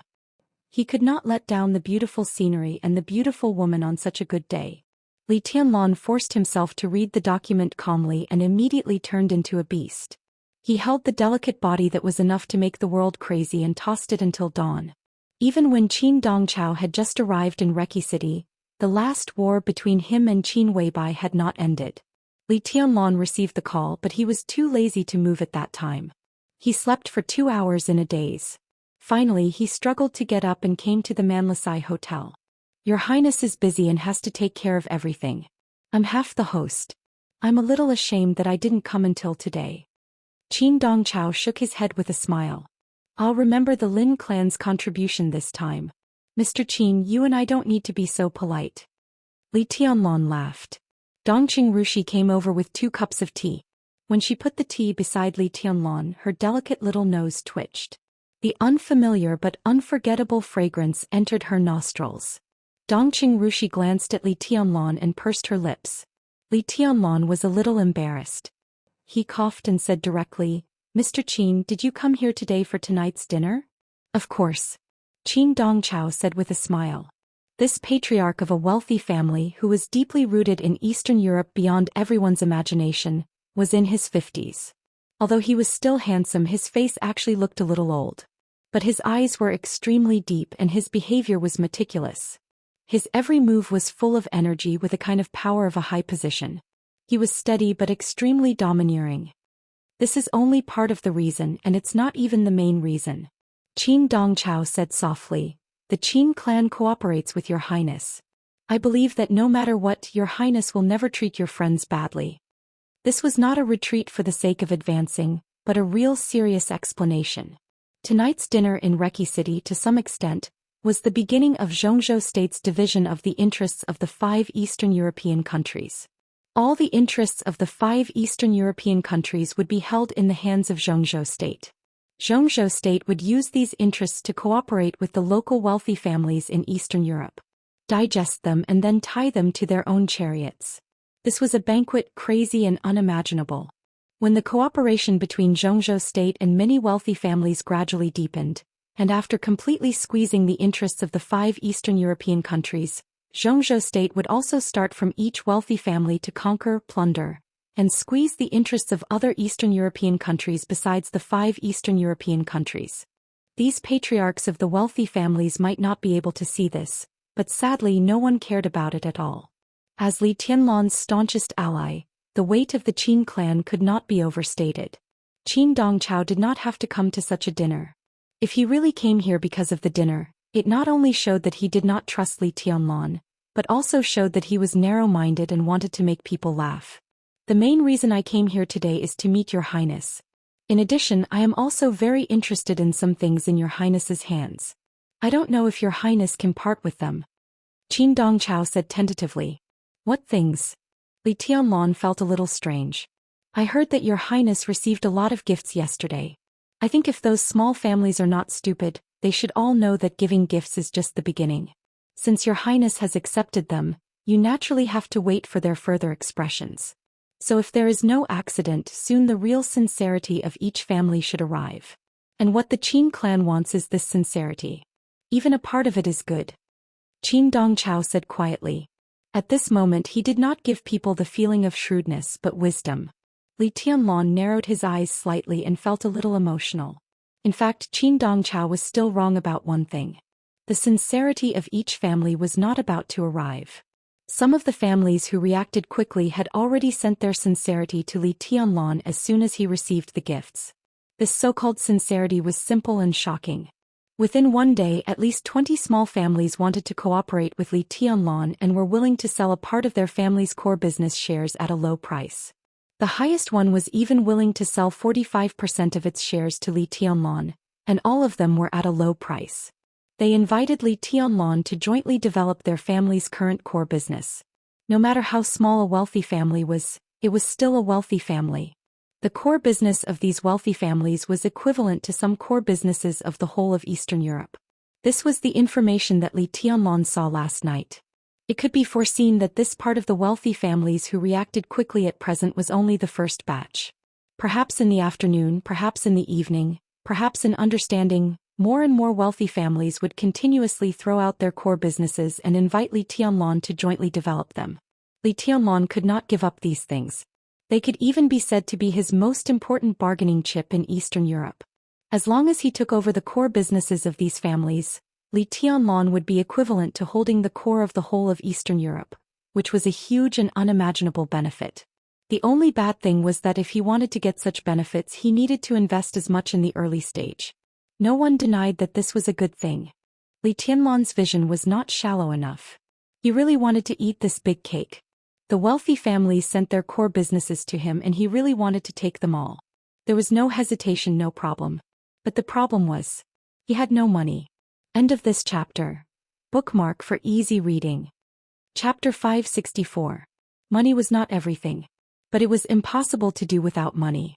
In fact, strictly speaking, Li Tianlan and East Emperor Palace were not poor. Their main source of income came from the investment of the Flourishing Age Fund. This sounded a little mean, but no one who really knew the Flourishing Age Fund dared to say so. The economic strength of the forces invested by the Flourishing Age Fund depended entirely on the support of the Flourishing Age Fund, not the financial strength of the Flourishing Age Fund. What did it mean to be as rich as a country? Han Donglu, the boss of the Flourishing Age Fund, was probably really as rich as a country.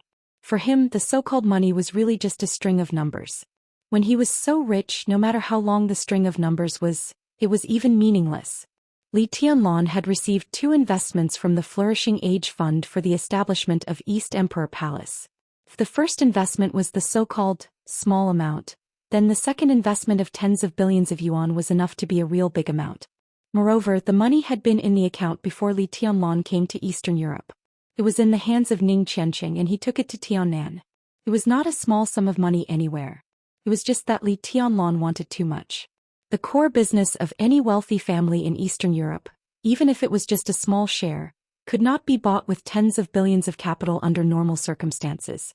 Now, although they intended to sell it at a low price, it was completely different concepts to have no choice of dependence and tentative cooperation. This low price would not really be so low. With Li Tianlan's current funds he could probably barely take over the core business of 2 small families, and this was still under the condition of giving up the investment of Tiannan. Li Tianlan really had no money. But he had a lot of choices. The Dongqing clan and even the entire giant group. The academics. The Flourishing Age Fund. He had chips in his hands, so he had countless choices. At present, what he was going to take over was part of the core business of almost all the families in Eastern Europe, including energy, military, aviation, real estate, media, construction, oil, minerals, automobiles, from the lifeline of the country to the clothing, food, housing, and transportation. All the core industries in Eastern Europe were in front of him. As long as he paid, he could take them away. As long as he had enough money in the future, Li Tianlan could hold the heart of all Eastern Europe. With such a situation and such a general trend, would he be afraid that no one would invest? Therefore Li Tianlan was not in a hurry at all.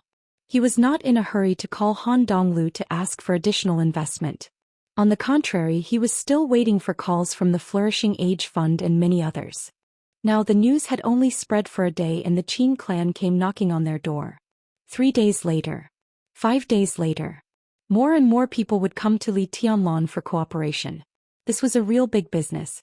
In front of Li Tianlan was a big cake, ripe, delicious, with expected benefits that could drive people crazy. This was his best chance since he entered the secular world. He really wanted to use this opportunity to build his own complete team. After a moment of silence, Li Tianlan suddenly smiled and said, "Mr. Qin, I can't rush this matter at the moment. You should understand. But I'm in a hurry." Qin Dongchao said with an undisguised wry smile, "I can't wait to negotiate with Her Highness in the next second. As for the price, everything is negotiable." Li Tianlan drank his tea and said calmly, "You don't have to be in such a hurry. It's not a matter of urgency but a matter of priority. In today's dark world, no one can question Her Highness's future. Now there is such a good opportunity. Everyone understands that at this time, the first one to approach Her Highness is a friend. In the future they will drink wine and eat meat. The last one to approach can only be a dog who may not even be able to gnaw the bones hot." Qin Dongchao was a little emotional. Compared with others, he undoubtedly knew more. After all, the Qin clan could be said to be the first big force to contact Qin Weibai. So this time Qin Dongchao did not hesitate at all. He could see the end of this mess and naturally he could see Li Tianlan's position in the new era. Li Tianlan's foundation in Wulan state was now unshakable. After completely digesting Wulan state, Zhongzhou state would definitely plunder all the resources in Eastern Europe as soon as possible. His future position in Eastern Europe was completely unimaginable, so countless small families did not hesitate to take out part of their core interests, looking forward to being tied to Li Tianlan. If Li Tianlan took this interest, he would be the future core of Eastern Europe. Those families who cooperated with Li Tianlan could also take advantage of the situation to get more benefits from Zhongzhou state. This was a real win-win situation. As long as they leaned on Li Tianlan and had no other thoughts, they would not take any risks. This chapter is not over. Please turn the page. This was Li Tianlan's future position. For Eastern Europe, if Li Tianlan was stable, Eastern Europe would be stable. For Zhongzhou state, if Eastern Europe was stable, Li Tianlan would be stable. At this moment, Qin Dongchao thought of the Samsara Palace and the Li family. In fact, he didn't know much about the Li family. The collapse of the Li family was vigorous. But when the aftermath of the collapse swept through Eastern Europe clapped its hands and cheered. At most, it felt a kind of joy after surviving the disaster. The shadow brought by the two highnesses of the Li family, who swept through the whole of Eastern Europe like a gale, had not been eliminated. Otherwise, Wulan state would not be so cowardly today. That was why the Samsara Palace was making arrangements here. Even though the old man of the Li family was no longer in the invincible realm, he was still awe-inspiring. He was making arrangements in Tianan. That was a gift from the Li family to Li Tianlan. And the Samsara Palace was making arrangements in Eastern Europe. That was a gift from Qin Weibai to Li Tianlan. As long as Li Tianlan took over Eastern Europe and Tianan, such a foundation was enough to build a new dynasty. Even an empire. "Mr. Qin, you're too serious." Li Tianlan shook his head and said, "Those who can support me at this time are all friends." Qin Dongchao smiled and said quietly, "Your Highness, we don't have to be polite. Since Your Highness entered Eastern Europe, the Qin clan has spared no effort in supporting Your Highness. Not to mention that the second brother is still lying in the hospital. The power of the Qin clan is still strangling Violet and Morton. I'm not asking for credit from Your Highness. I just want to say that the Qin clan has never let Your Highness down. So today I sit in front of Your Highness with a clear conscience. I think the Qin clan is qualified to sit in the same boat as Your Highness." Of course. Li Tianlan smiled without hesitation. He reached out and poured a cup of tea for Qin Dongchao. He said seriously, I remember everything about the Qin clan. Qin Dongchao nodded and said softly, in that case, Your Highness, I think we can still talk. Since we are all sensible people, it's more convenient to talk about it. Your Highness has a lot of chips in your hands. These chips are enough for Your Highness to set up a real team in Eastern Europe. The Qin clan can't take all of them, but it's not too much to want to take some, right? At this time, I think I should be able to talk to Your Highness. Li Tianlong smiled and handed Qin Dongchao a cigarette. He narrowed his eyes and said, What's your intention, Mr. Qin? We don't want much. At present, there are about 4 families that have taken a fancy to you, such as the Colin family. No matter how much they offer you, the Qin clan will bear this number for you and is willing to give Your Highness 30% more. As for the shares that the Colin family gives you, the Qin clan wants 70%. He looked at Li Tianlong with calm eyes. Li Tianlong held the teacup and looked at Qin Dongchao with a faint smile. All this seemed to be very good. The Colin family was a big family in Wulan State. It could also be said to be one of the most powerful families in Wulan State except for Rekvia. In the agreement given to Li Tianlong, the Colin family was willing to sell 30% of its shares to Li Tianlong. Their offer was 15 billion Zhongzhou dollars, and the details could be discussed later. This price was really low.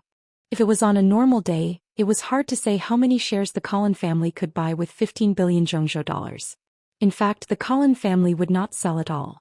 Obviously, the Colin family had great expectations for Li Tianlong's future and cooperation with Zhongzhou State. Now, according to the conditions of the Qin clan, Li Tianlong did not have to pay a penny.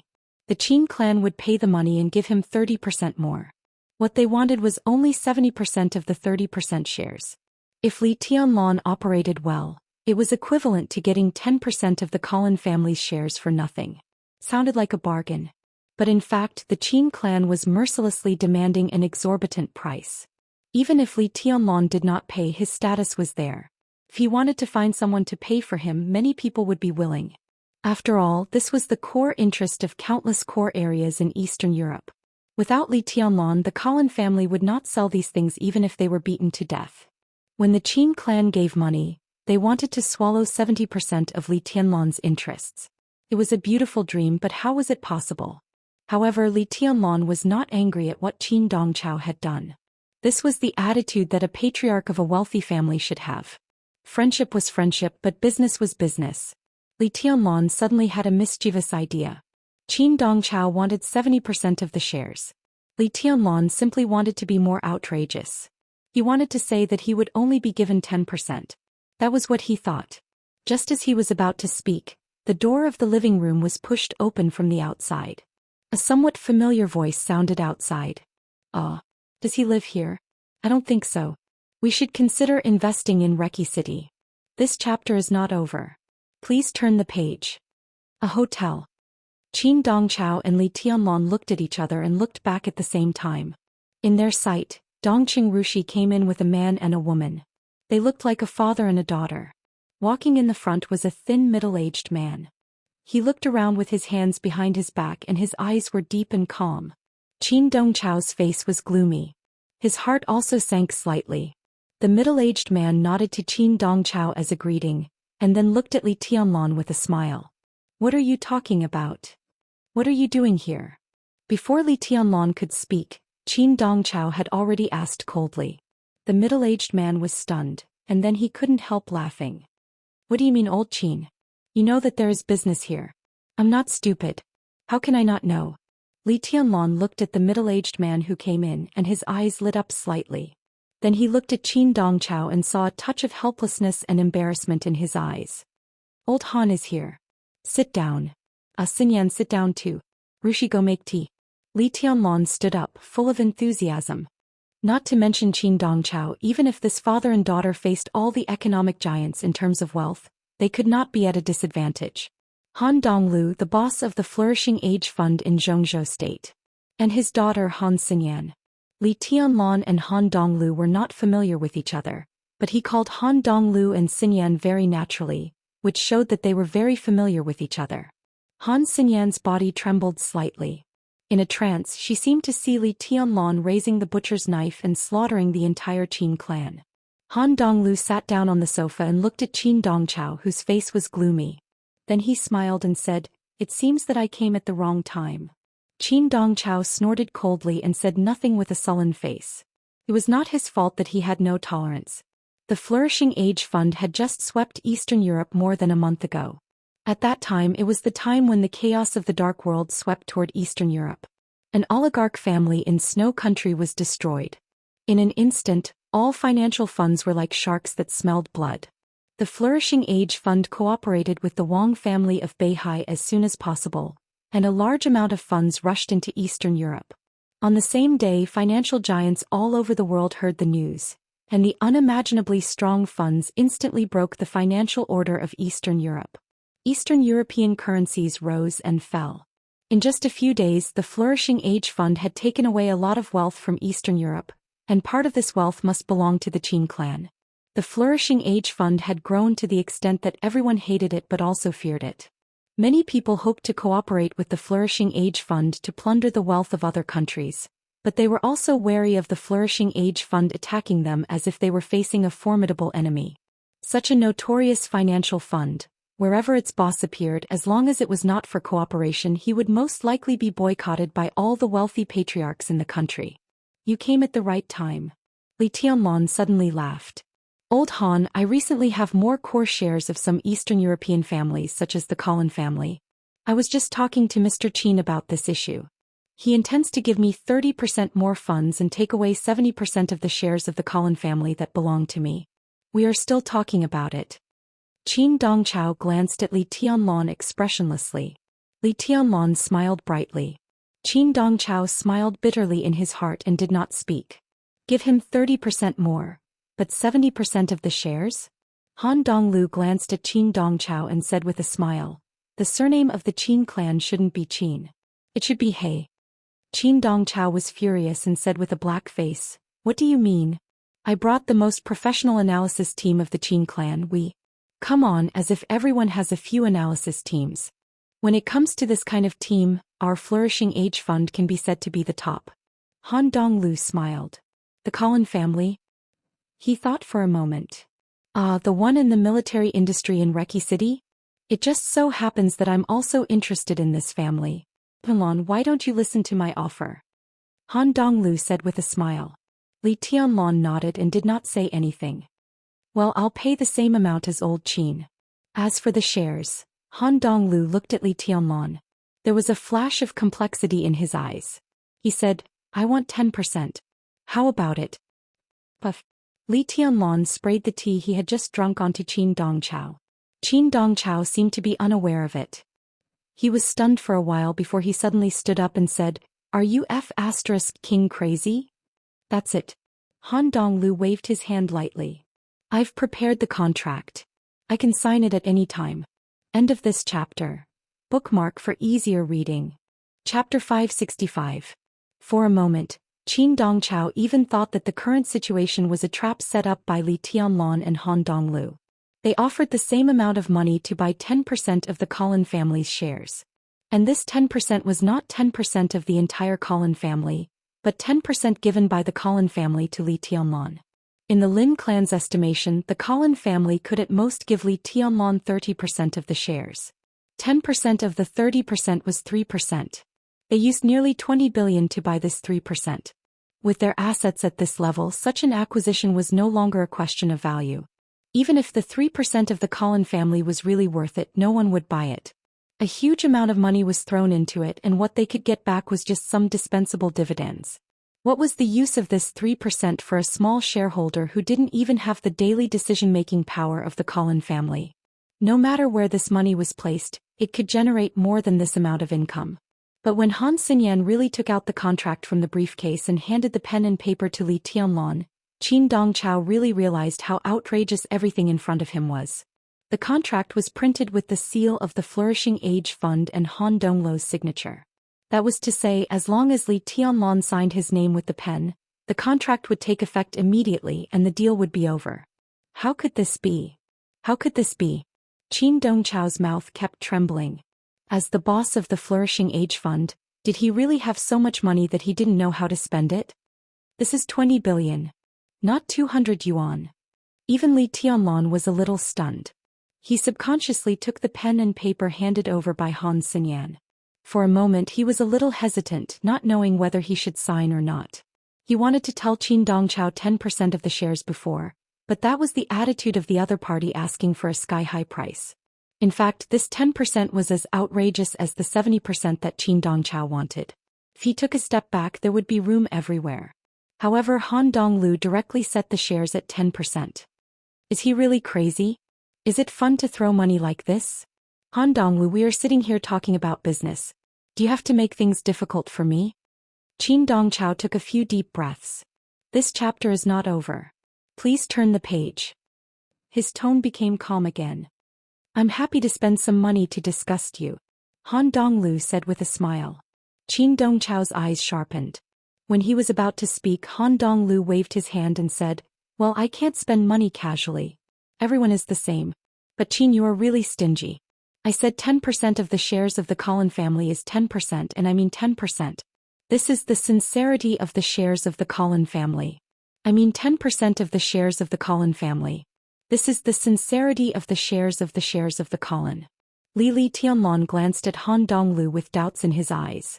And then he said with Han Li, he smiled and said, Qin is.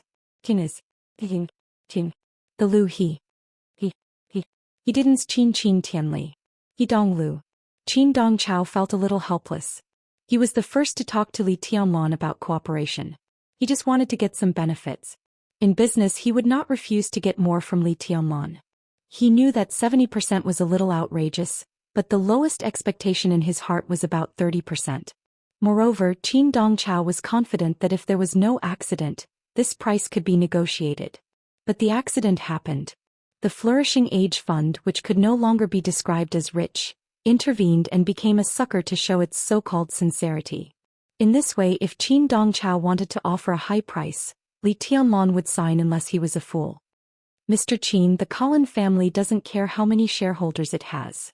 With the Flourishing Age Fund, the Qin family can also have the Colin family. I can transfer part of the shares the Colin family sold to me. If you are interested, we can talk about it. Li Tianlan said with a smile, but he was a little excited. Almost no one knew that he had taken the first step in taking root in Eastern Europe, which started when he just signed his name on the contract. He exchanged 1% of the shares of the Colin family for 20 billion yuan. With the support of the Flourishing Age Fund, Li Tianlan could use the money to buy the core business of other families. What Li Tianlan held in his hand was the core bargaining chip of the whole of Eastern Europe. If he showed a little bit, there would be many people who were willing to buy it at a high price. Li Tianlan's wealth would increase and so would his assets. The entire East Emperor Palace was completely on the right track in this uneventful morning.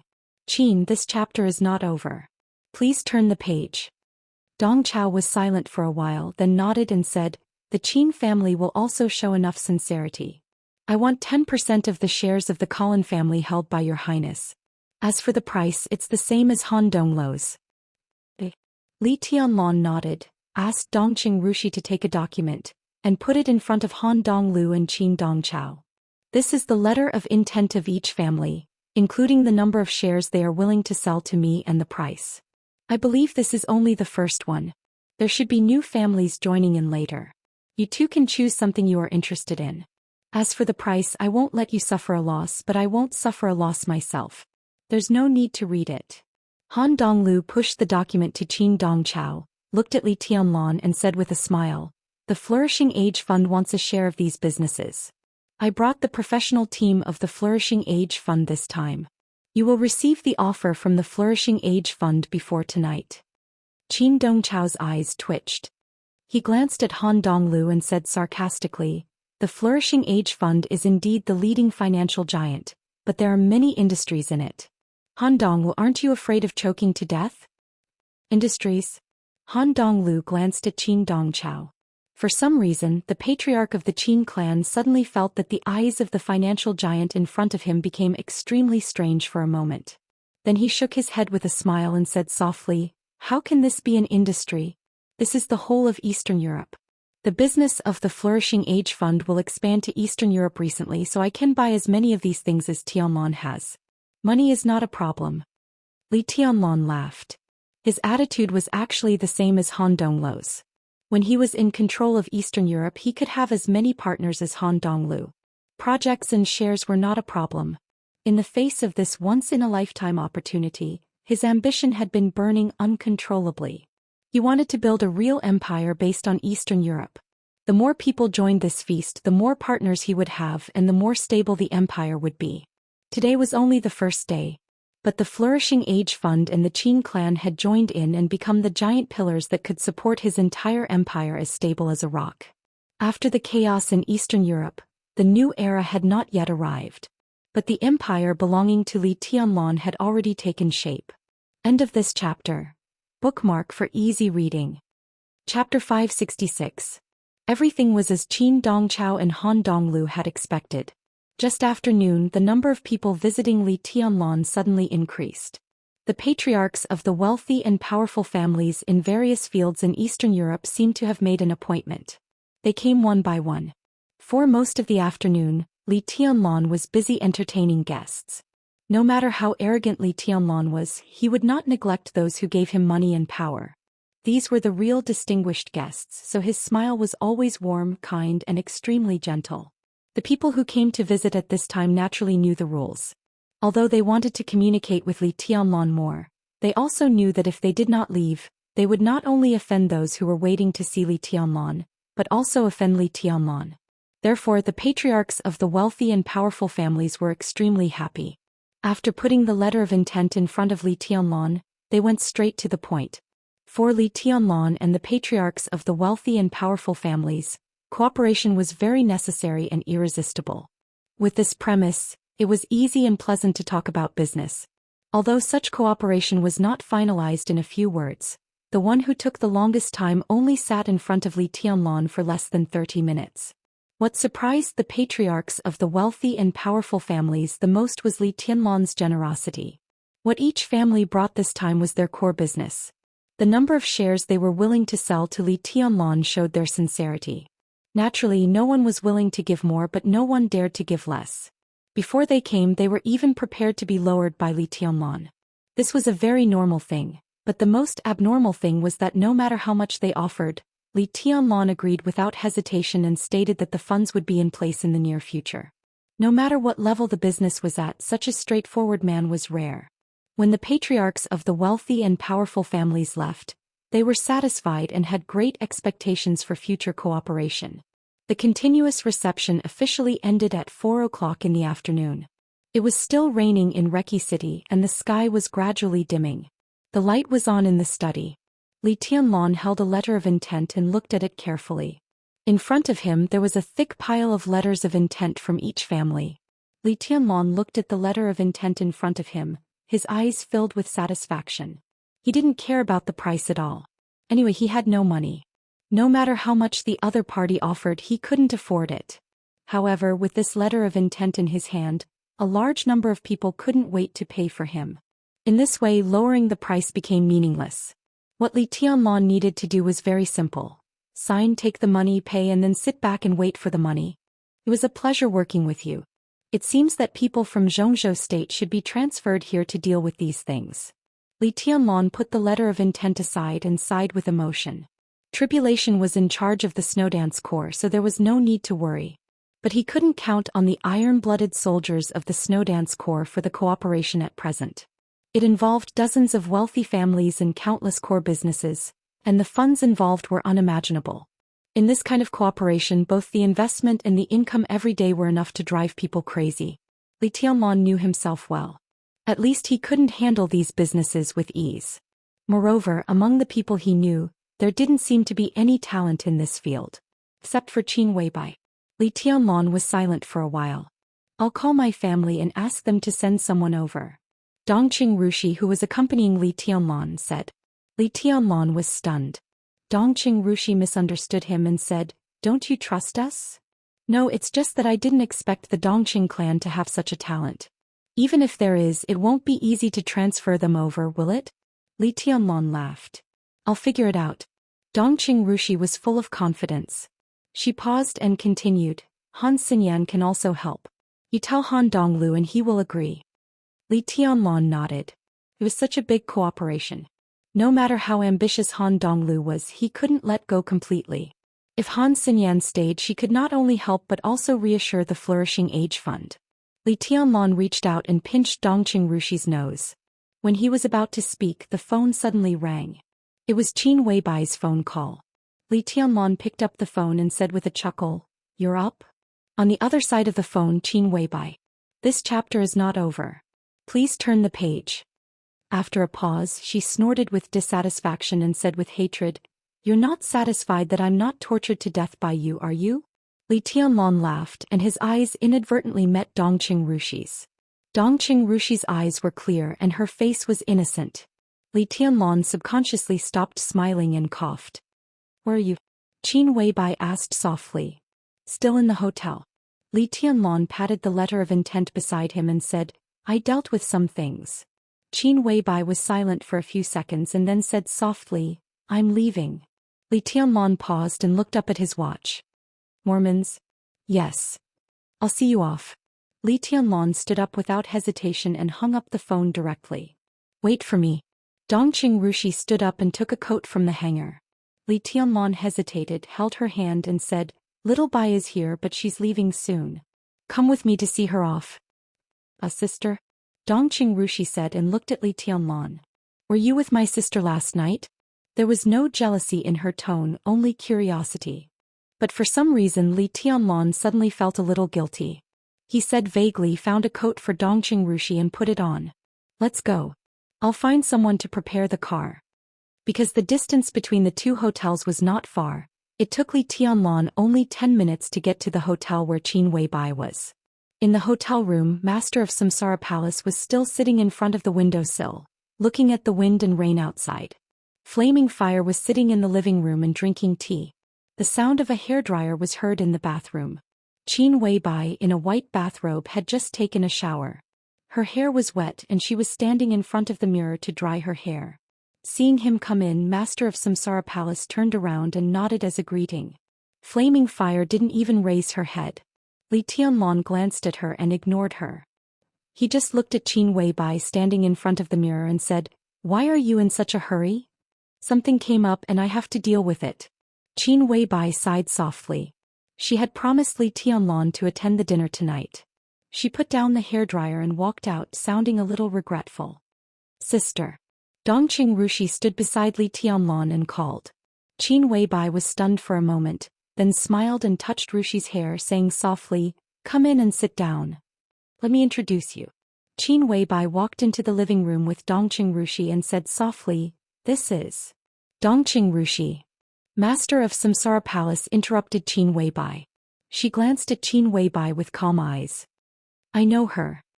Qin Weibai was silent for a moment, then nodded and said to Dongqing Rushi, "This is my sister, Master of Samsara Palace." Dongqing Rushi didn't ask Master of Samsara Palace what her name was. Instead, she bowed seriously and said, "Greetings, Your Highness." Master of Samsara Palace glanced at her, and her eyes were a little intimate. At that moment he didn't know whether it was an illusion or something else, but he seemed to vaguely see guilt in this touch of intimacy. He didn't know whether it was an illusion or a real emotion, but the Master of Samsara Palace regained her indifference. She looked at Li Tianlan and asked, "Is Eastern Europe very lively today?" Li Tianlan answered, "Yes, mainly because my place is more lively." "I heard about it." Master of Samsara Palace said slowly, "Since all the big families want to be with you, this is a good opportunity. What's your plan?" "It's hard to say at the moment." Li Tianlan shook his head. "This is indeed a good opportunity, but the business is too big and many things are not easy to deal with. After returning home, I will arrange for people in this field to do business, to do big business, to the extent that it concerns the lifelines of several countries. I can't deal with it for the time being. If the Dongqing clan has talents in this field, they can borrow them first. Let me recommend 2 people to you." Master of Samsara Palace said. Li Tianlan took a deep look at her and asked, "Are they from Samsara Palace?" "No." Master of Samsara Palace shook her head. "This chapter is not over. Please turn the page. When you were in a coma, there was a rumor in Reki City. It's very popular." Li Tianlan was a little confused. "The rumor is that the Qin clan intends to unite with you by marriage and betroth Qin Qingyao, the eldest miss of the Qin clan, to you. Master of Samsara Palace said. Li Tianlan touched his nose subconsciously, shook his head and said, ridiculous. Of course he had heard of this rumor, but he had never taken it seriously. He said, it's true. Master of Samsara Palace said, Qin Dongchao did have this idea. He even sent Qin Weiyun to test you, but was stopped by Qin Shilai. But for now this is only temporary. As your business gets bigger and bigger, this idea will emerge from the Qin clan sooner or later. In this case, it's better to take the initiative to ask the Qin clan for Qin Yao. To come over? Li Tianlan frowned. I want to work for you, be your woman and do anything. Master of Samsara Palace said lightly, don't worry, the Qin clan has no reason to refuse and Qin Yao will not refuse. You don't even have to promise anything. As long as you ask, Qin Yao will appear in front of you immediately. Li Tianlan subconsciously glanced at Qin Weibai. Qin Weibai narrowed her eyes, looking like a sulking cat. She didn't speak, nor did Dongqing Rushi. If you don't want to ask about this, I can help you. In business, Qin Yao is very useful and very useful. As for the other one, it's Han Xinyan. If you want Han Xinyan, you have to go to Han Donglu yourself. But Han Donglu won't refuse. Master of Samsara Palace suddenly smiled. If you're willing, it's best to put Rushi in Eastern Europe. This girl looks silly, but when it comes to doing things, she's no worse than anyone else. The Qin clan and the Flourishing Age Fund are the two pillars that support your foundation. If you ask the young ladies of these two forces to come over, Rushi is fully capable of balancing the relationship between them. Li Tianlan frowned. Before he spoke, Master of Samsara Palace had already waved to Dongqing Rushi. Come here. Dongqing Rushi hesitated and walked to Master of Samsara Palace. Master of Samsara Palace stood up, reached out and gently touched Dongqing Rushi's head. Dongqing Rushi looked at her with her eyes wide open, a little confused. Since you're here today, how about I help you once? Master of Samsara Palace looked into Dongqing Rushi's eyes and asked. At that moment the whole world seemed to become distorted and blurred. The messy wind and rain whistled and gathered in front of them. The raindrops were messy and cold. Heaven and earth were changing color and everything was pale. The vast snow covered the city without warning. The tall buildings turned into mountains. The lone peak stood tall and the world was vast. Dongqing Rushi's eyes were dazed and dull. Li Tianlan clearly saw that she took a step back with one foot, but her other foot was moving forward. Master of Samsara Palace's hand that fell on her head began to shine. It was colorful and the sword intent soared into the sky. Dongqing Rushi stared at the sword light blankly. She retracted her foot that had stepped back. Master of Samsara Palace's palm fell. Dongqing Rushi suddenly opened her mouth. She didn't make a sound. But in that instant, everyone heard a silent and mournful scream. Puff! Dongqing Rushi spat out a mouthful of blood. Li Tianlan's face changed dramatically. He walked over and held Dongqing Rushi in his arms. He turned to look at Master of Samsara Palace, and his eyes suddenly became deep and calm. It's for her own good. Master of Samsara Palace took a step back, and her tone was a little tired. Li Tianlan took a deep breath, looked at Dongqing Rushi in his arms and said in a deep voice, "How are you?" Dongqing Rushi blinked her blank eyes and they became moist again. At that moment the spiritual energy in her body seemed to be completely alive, and she became extremely agile. She even sounded a little happy. "I'm fine." As if she had broken free from some shackles, her voice was clear, cheerful and extremely delicate. End of this chapter. Bookmark for easier reading. Chapter 567. Li Tianlan looked at Dongqing Rushi seriously.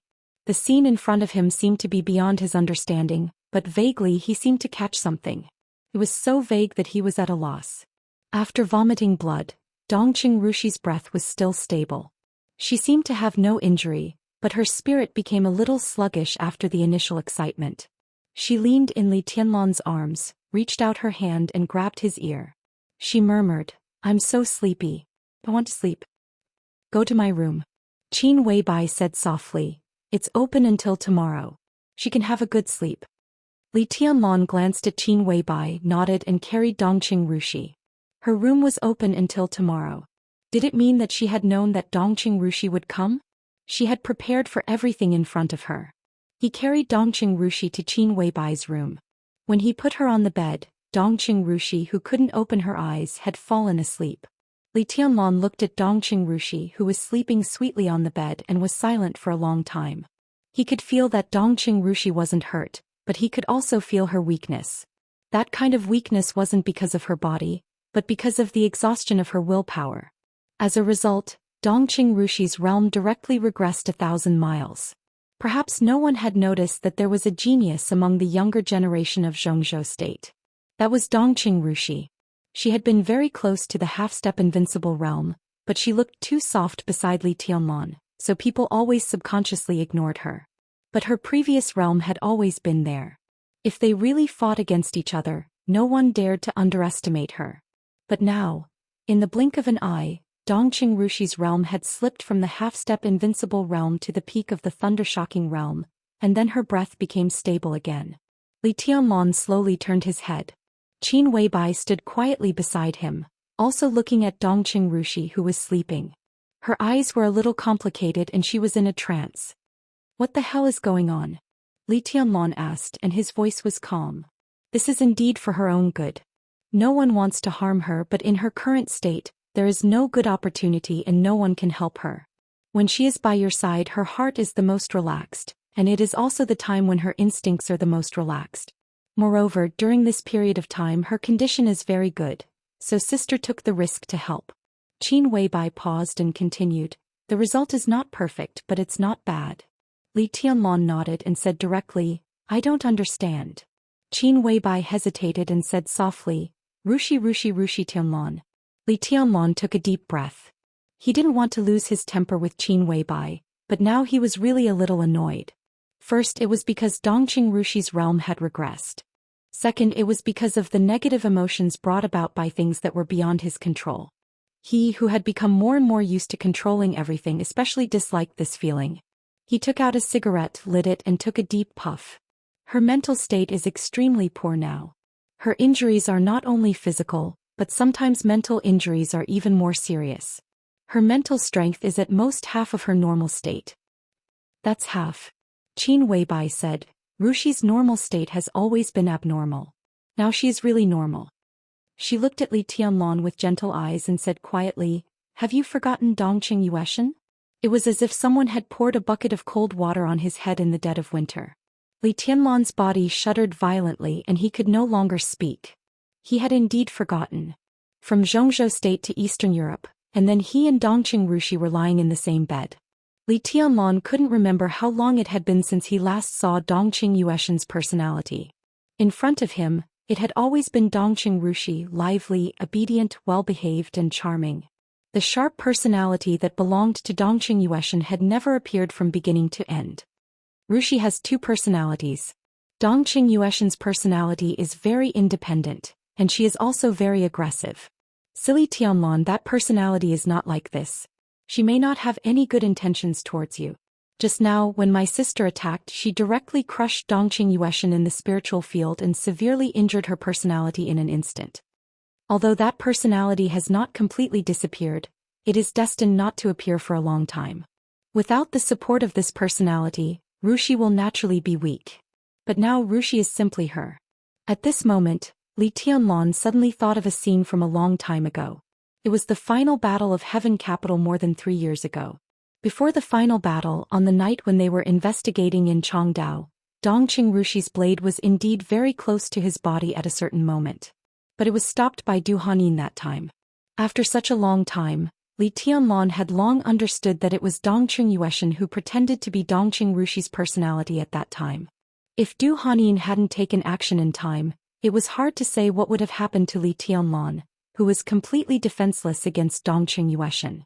Li Tianlan rubbed his forehead and asked, "Why did Dongqing Yueshan want to kill me?" "Who knows?" Qin Weibai's tone was a little cold, but it was not aimed at Li Tianlan.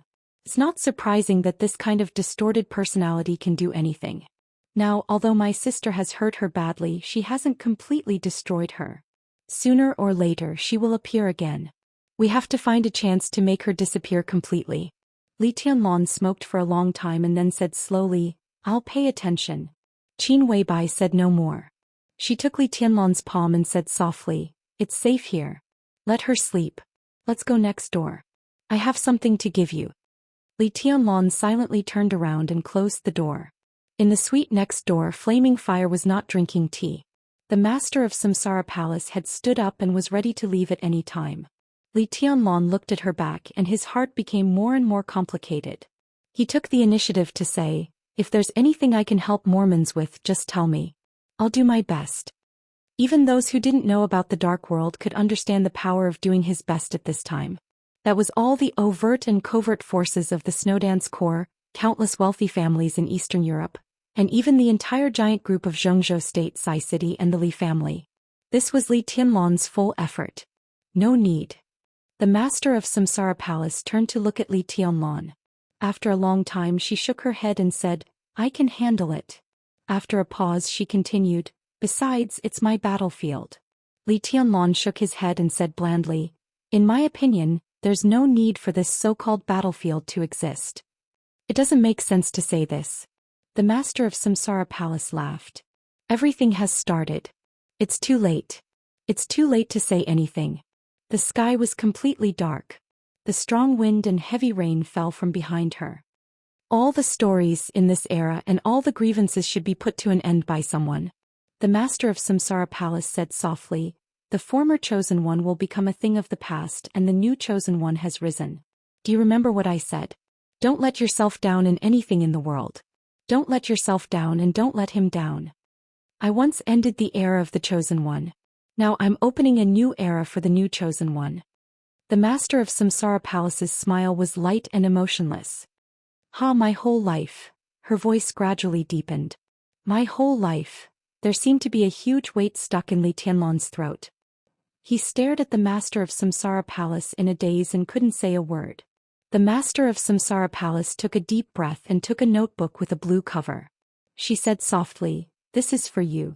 Li Tianlong took it and glanced at Qin Weibai subconsciously. The notebook in his hand was extremely old.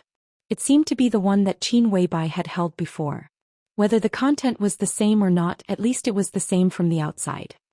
This is, standing in the supreme realm of the Chosen One, his understanding of the Li family's swordsmanship, the Wang family of Beihai's swordsmanship, and the 10 skills of true martial arts of Kunlun City. The master of Samsara Palace said slowly, this is the martial arts belonging to the supreme realm. He killed many enemies in his life. He recorded all the martial arts that caught his eye. He also recorded his own evaluation, understanding and coping methods, as well as his own way of using power and unique skills. These are the thoughts of the Chosen One. You can use them as a reference. Just take a look. Li Tianlong's heart suddenly trembled. He flipped through the notebook with a blank mind. The 6 paths of reincarnation sword. The 24 moves of sword. The 10th unique domain. The 30-meter mortal world. The glory of the holy hall. The shadow world. Reigning sword with Jifeng. Countless unique skills that shocked the dark world flowed on the paper one by one. Li Tianlong couldn't describe his feelings. If the dark world was a bigger Jianghu, then the thing in his hand was the so-called secret book that could make all the people in Jianghu crazy. This gift could be said to be extremely heavy, so heavy that even his fingers were trembling. Li Tianlong opened his mouth. Don't refuse. The master of Samsara Palace said slowly, this should belong to you. It should have been given to you. Li Tianlong's expression was complicated. He still didn't know what his relationship with Dongqing Huangtu was. But the existence of the Chosen One was no longer illusory. The blue notebook in his hand was the most important evidence. The real Great Way was in his hand. Deity of the Purgatory of Heaven Capital knew that he had no hope of becoming the Chosen One, so he took another path of the 24 moves of sword. He abandoned the illusory and pursued the ultimate reality. The master of Samsara Palace said softly, in a sense I'm the same as him. I can also see the path of the Chosen One, but I can't control his day and night. So I only took one side and reached the present realm. But you're different.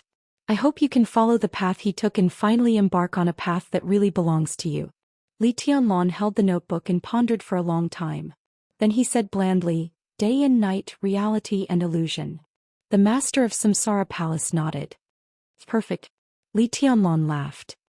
He looked into the eyes of the master of Samsara Palace and said with expectation and uneasiness that he didn't even notice, you must live. You must live. The master of Samsara Palace took a deep look at him. His light voice seemed to come from far away, carrying with it countless emotions that seemed somewhat unfathomable because of the distance, like dark clouds drifting across the sky.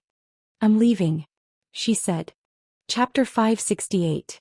Snow Country Mormons. Tianyin walked out of the ancient small castle expressionlessly. Facing the heavy rain, he did not look back.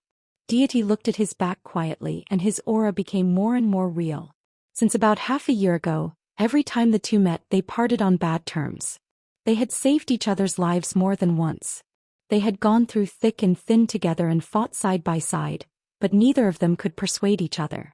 With Tianyin as the leader, the cracks in the entire purgatory of Heaven Capital seemed to have become more and more obvious. Deity never sighed with emotion or wavered, just like his eyes when he looked at Tianyin's back at this moment. Apart from calmness, there was only stubbornness in his eyes. The wind and rain were like knives. Tianyin did not evaporate the rain around him. He walked against the heavy rain and wiped the rain off his face. It was cold and rainy in Eastern Europe, and the polar night was still the same. In the cold and dark environment, his eyes were as bright as cold stars, and he looked more and more indifferent. Daybreak, dressed in white, looked at Tianyin in front of the castle with a complicated look in his eyes. Tianyin nodded to him, but his footsteps did not stop. "How is it?" Daybreak took the initiative to ask. Tianyin paused and said hoarsely, "After the final battle, I will go to Tiannan." In his several conversations with Deity, this was the final result. Tianyin was very satisfied with this result, but he definitely did not like it. He did not like this result, not at all. "Why do you have to do this?" Daybreak sighed softly. "Yes, why do you have to do this?" Tianyin repeated and shook his head. He walked into the wind and rain, and the two passed each other. "That's for the best." "Did you think about me when you went to Tiannan?" Daybreak suddenly asked. His tone was very slow, almost enunciating each word with indescribable weight. Tianyin's steps forward suddenly stopped. He stood in the rain. The wind and rain like knives instantly wet his whole body. After a long time, Tianyin said slowly, "You and I have been friends for many years. I want you to tell me the truth. Do you think His Highness did the right thing?" Daybreak had nothing to say. He shook his head. "I will not question any decision made by His Highness. Not questioning doesn't mean he is right." Tianyin said faintly, "Wrong is wrong. For so many years, the Li family has been holed up in the border, and people have been coming out from there to go to the purgatory of Heaven Capital. But has your Highness ever gone back once? Have you ever gone back even once? None of you know the life there. The Li family has suffered for so many years and been in despair for so many years. Everyone regards the young master as the Li family's future hope. A little hope squeezed out of despair. Now that I have come to the purgatory of Heaven Capital, he told me that the young master is not worthy, and you also think that the young master is not worthy. Not worthy. The Li family has placed all its hopes on the young master for so many years. Your King telling me that he doesn't deserve it? Why, who do you think you are? What right does he have? What right do you have to say that I'm not worthy? Are you worthy? Simply preposterous." His voice was getting louder and louder. In the wind and rain, he stood in front of Daybreak, almost roaring to vent his long-suppressed emotions. Daybreak said nothing. He did not need to answer that question. Tianyin's every question was directed at His Highness. He was asking if His Highness was worthy. Did he deserve to deny Li Tianlan? Deity in the castle did not answer. He was quiet. Tianyin waited for a while and smiled self-mockingly. "I will participate in this decisive battle, which can be regarded as an end to my days in the purgatory of Heaven Capital. But I am just the beginning. More and more people will leave here in the purgatory of Heaven Capital. I have no problem with him claiming to be deity. I have no problem with him saying that the young master doesn't deserve it. But in my eyes, he doesn't deserve it either. The purgatory of Heaven Capital doesn't deserve it." The wind and rain were absent-minded and cold. Through the rain, Tianyin looked at Daybreak in front of him and said in a cold and gloomy tone, "From today on, in my heart, the purgatory of Heaven Capital is the purgatory of Heaven Capital, and the Li family is the Li family. I will return to Tiannan. As for you and me, if I don't die this time, we will meet in Tiannan." Without saying more, he turned around and walked straight into the rain. Standing in the same place, Daybreak's eyes finally showed a touch of bitterness, even pain. Everyone in the purgatory of heaven capital knew that he was in charge of everything in Tianan, and even the entire Sanluo hall was there. Tianyin went to Tianan and stood beside the so-called young master. If they met in Tianan in the future, what would it be like? What would be the position of the two of them? It was better not to see them. Daybreak took a deep breath. They were brothers who had gone through thick and thin with him. But from today on, what were they?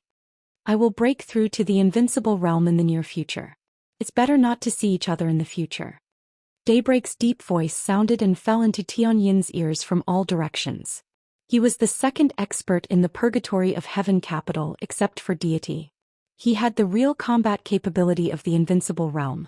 With the murderous weapon Shadow the Ripper in his hand, once he broke through, the strength of the entire purgatory of heaven capital would greatly increase.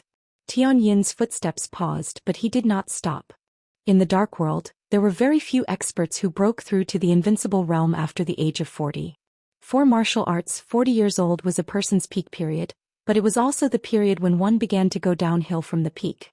But nothing was absolute. There were very few such people, but it didn't mean that there were none. After all, deity had made the achievements he had today even though his foundation was almost completely destroyed after the War of Treason. Daybreak stood where he was and watched Tianyin's back disappear. He didn't move for a long time. Come in. Deity's voice sounded in his ear. Daybreak silently turned around and walked into the castle.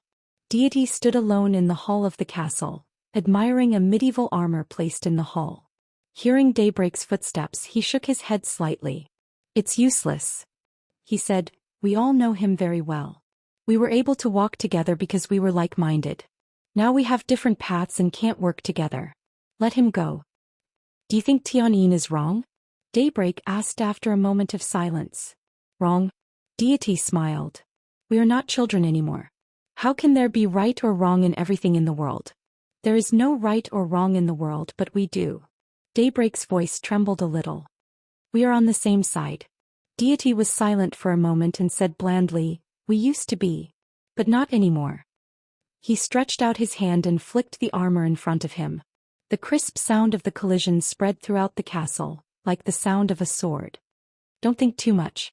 Deity turned around and looked at Daybreak. Business is more important. At present, there are more than 500 elites gathered in Mormons. Daybreak took a deep breath and forced himself to calm down. We are all on the same side and can be completely trusted. Very good. Deity nodded. Everyone be on standby. Daybreak nodded. He hesitated for a moment and suddenly asked, we have to guard against Qin Weibai's sword. When the divine weapon of Lin An was born, Phoenix, who was nurturing her fetus in Lin An, revealed the news to deity as soon as possible. Daybreak had already felt the power of the sword just from the oral description. Such a divine weapon was simply unheard of. This chapter is not over. Please turn the page. Deity had never heard of this sword. He was silent for a moment and finally shook his head. It's okay. We have to guard against it. Daybreak repeated his words. Of course, but this sword can't fall on me. Qin Weibai, that woman, except for Li Tianlan, I'm afraid she doesn't care about the whole world. If that sword is in her hands, she can only deal with Wang Tianzong. Others, including me, are probably not important in her eyes. Speaking of Qin Weibai, Daybreak raised his eyebrows. According to the intelligence, she is now in Reki City. It's almost time to come back. Deity walked to the bed and looked out of the window. The wind and rain continued. In this place where there was no sunlight for 24 hours, the darkness seemed to have become the only eternal color. The darkness, the heavy rain, everything became more and more violent, colder and more messy. Deity stared into the distance and whispered to himself, it's about to start. The morning sun rose on Mount Dipping. Summer Solstice, who was dressed in splendid clothes, solemnly walked out of the laboratory with a huge wooden box in her hands. In many cases, Firmament, who could represent the Wang family of Beihai in the Dark World, stood outside respectfully. As soon as Summer Solstice came out, Firmament's eyes fell on the wooden box in her hand. The huge wooden box was nearly 3 meters long and 1 meter wide. It was black and extremely heavy. Firmament's eyes suddenly became fanatical, and his body even began to tremble slightly. Summer Solstice handed the wooden box in her hand to Firmament and said calmly, Take it to Eastern Europe and give it to Tianzong. This is Zhou. Firmament's voice was messy and in a trance. This is the coldness of 9 states. Summer Solstice whispered, the first divine weapon in the dark world. Firmament took a deep breath and carefully held the wooden box. For a moment he did not dare to move. You go now. Summer Solstice said calmly, the private plane is ready. Go now. I'll go too. A voice suddenly sounded, warm and peaceful. Summer Solstice raised her eyebrows and turned her head. In her sight, a slender young man walked over with his back to the morning sun. The sun shone on him. Vaguely, every pore on his body seemed to be emitting a faint fire. Summer Solstice blinked. The young man walked up to her and whispered, Mom, I'll go. Xianxia you. Summer Solstice looked at Wang Xianxia in a daze. For a moment she felt that her son was a little strange. Since the final maneuver, Wang Xianxia, who was known as the heavenly son of Beihai, had been silent on Mount Dibbing. His sword strike at the cost of his realm was still easily defeated. No one knew what he had experienced in his heart after such a crushing defeat. On the day when the coldness of 9 states was cast, there was movement for the first time in the place where Wang Xianxia was silent and meditating. It was not until today that he really came out. At this moment Wang Xianxia seemed to be no different from usual, but Summer Solstice always felt that there was something different about him. I'll go to Eastern Europe with Firmament. Wang Xianxia repeated his request calmly. But you're only... Summer Solstice frowned. She wanted to say that he was only in the fire-flaming realm now, but as soon as she said it she suddenly felt that something was wrong. Now Wang Xianxia was indeed still in the fire-flaming realm. But the fire-flaming realm could no longer represent his current strength. In Summer Solstice's perception, the current Wang Xianxia was completely a ball of fire. He looked gentle and calm, but he was always burning. Every flame was unimaginably hot and violent. At this moment, a word suddenly came to Summer Solstice's mind. Rebirth from the fire. How's your strength now? Summer Solstice suddenly asked. Wang Xianxia thought about it seriously and said frankly, I'm still no match for Li Tianlan. He paused and continued, I mean Li Tianlan in the final maneuver state. Summer Solstice was silent for a moment.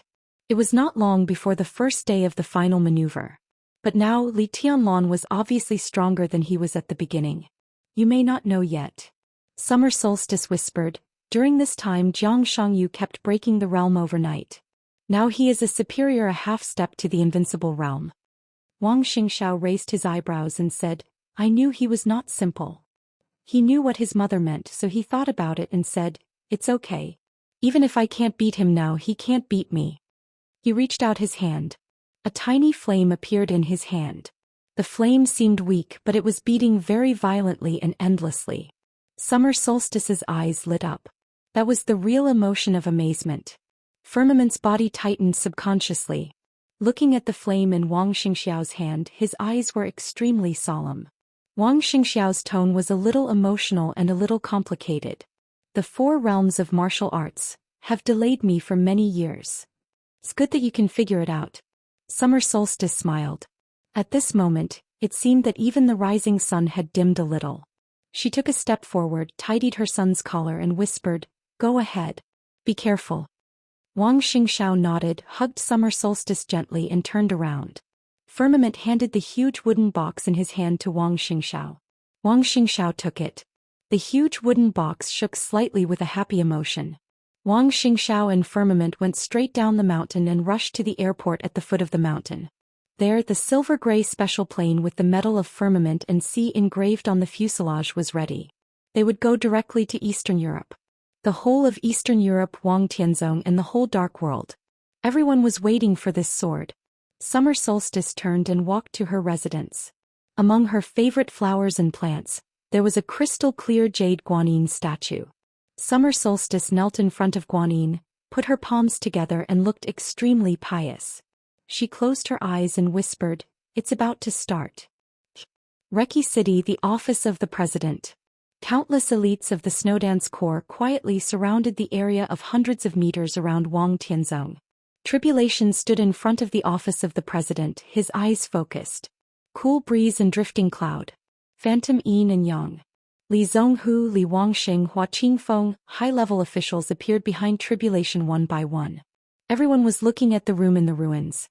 Under the wind and rain, the room seemed to come alive and was trembling slightly as if it was breathing.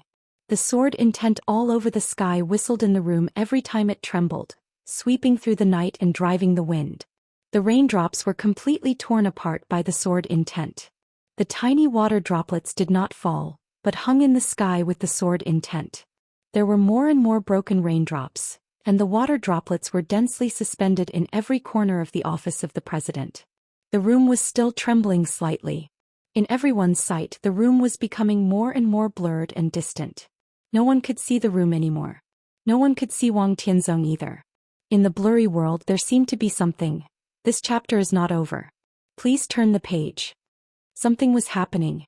It was slow and firm but unstoppable. In the room, under the dim light, Wang Tianzong was still practicing calligraphy. His handwriting was getting fewer and fewer. And it was still decreasing. I'm the first among all the ambitious and ruthless people. There were no more eternal people. The ambitious and ruthless people were also disappearing.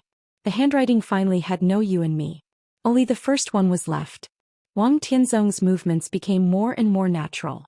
The tip of the brush in his hand wandered on the white paper. At a certain moment he no longer seemed to be practicing calligraphy.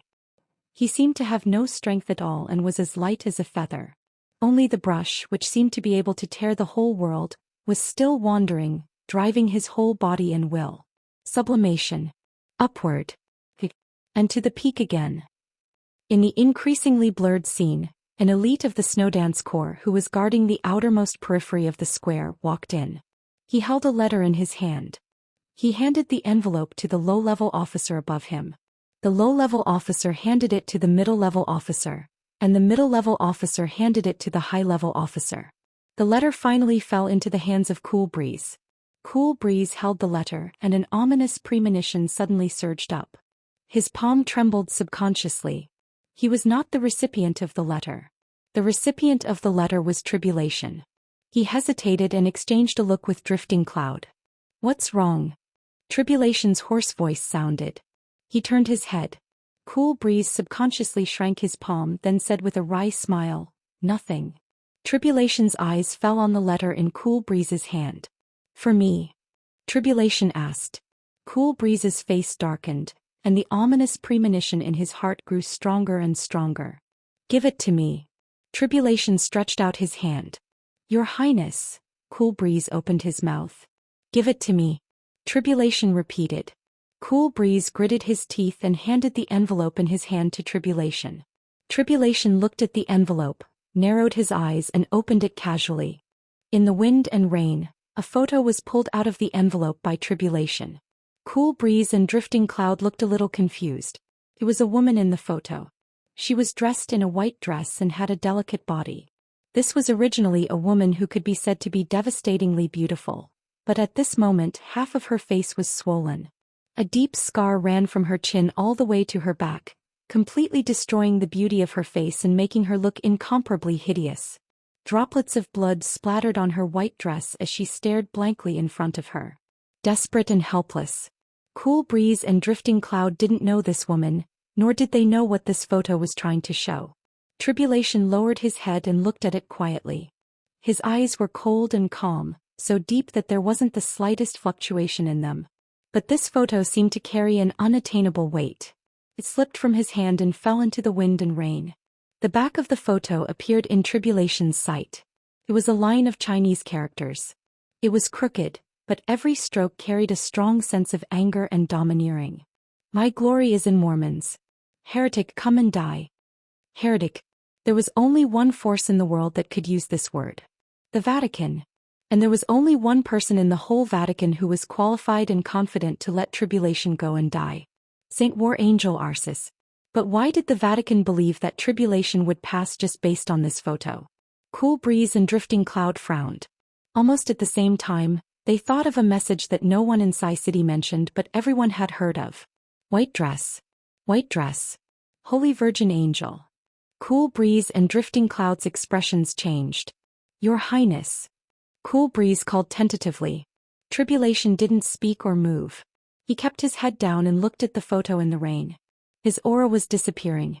All his vitality began to converge and finally there was nothing left. That was the extreme of the whole person. He was desperately converging and finally became barren.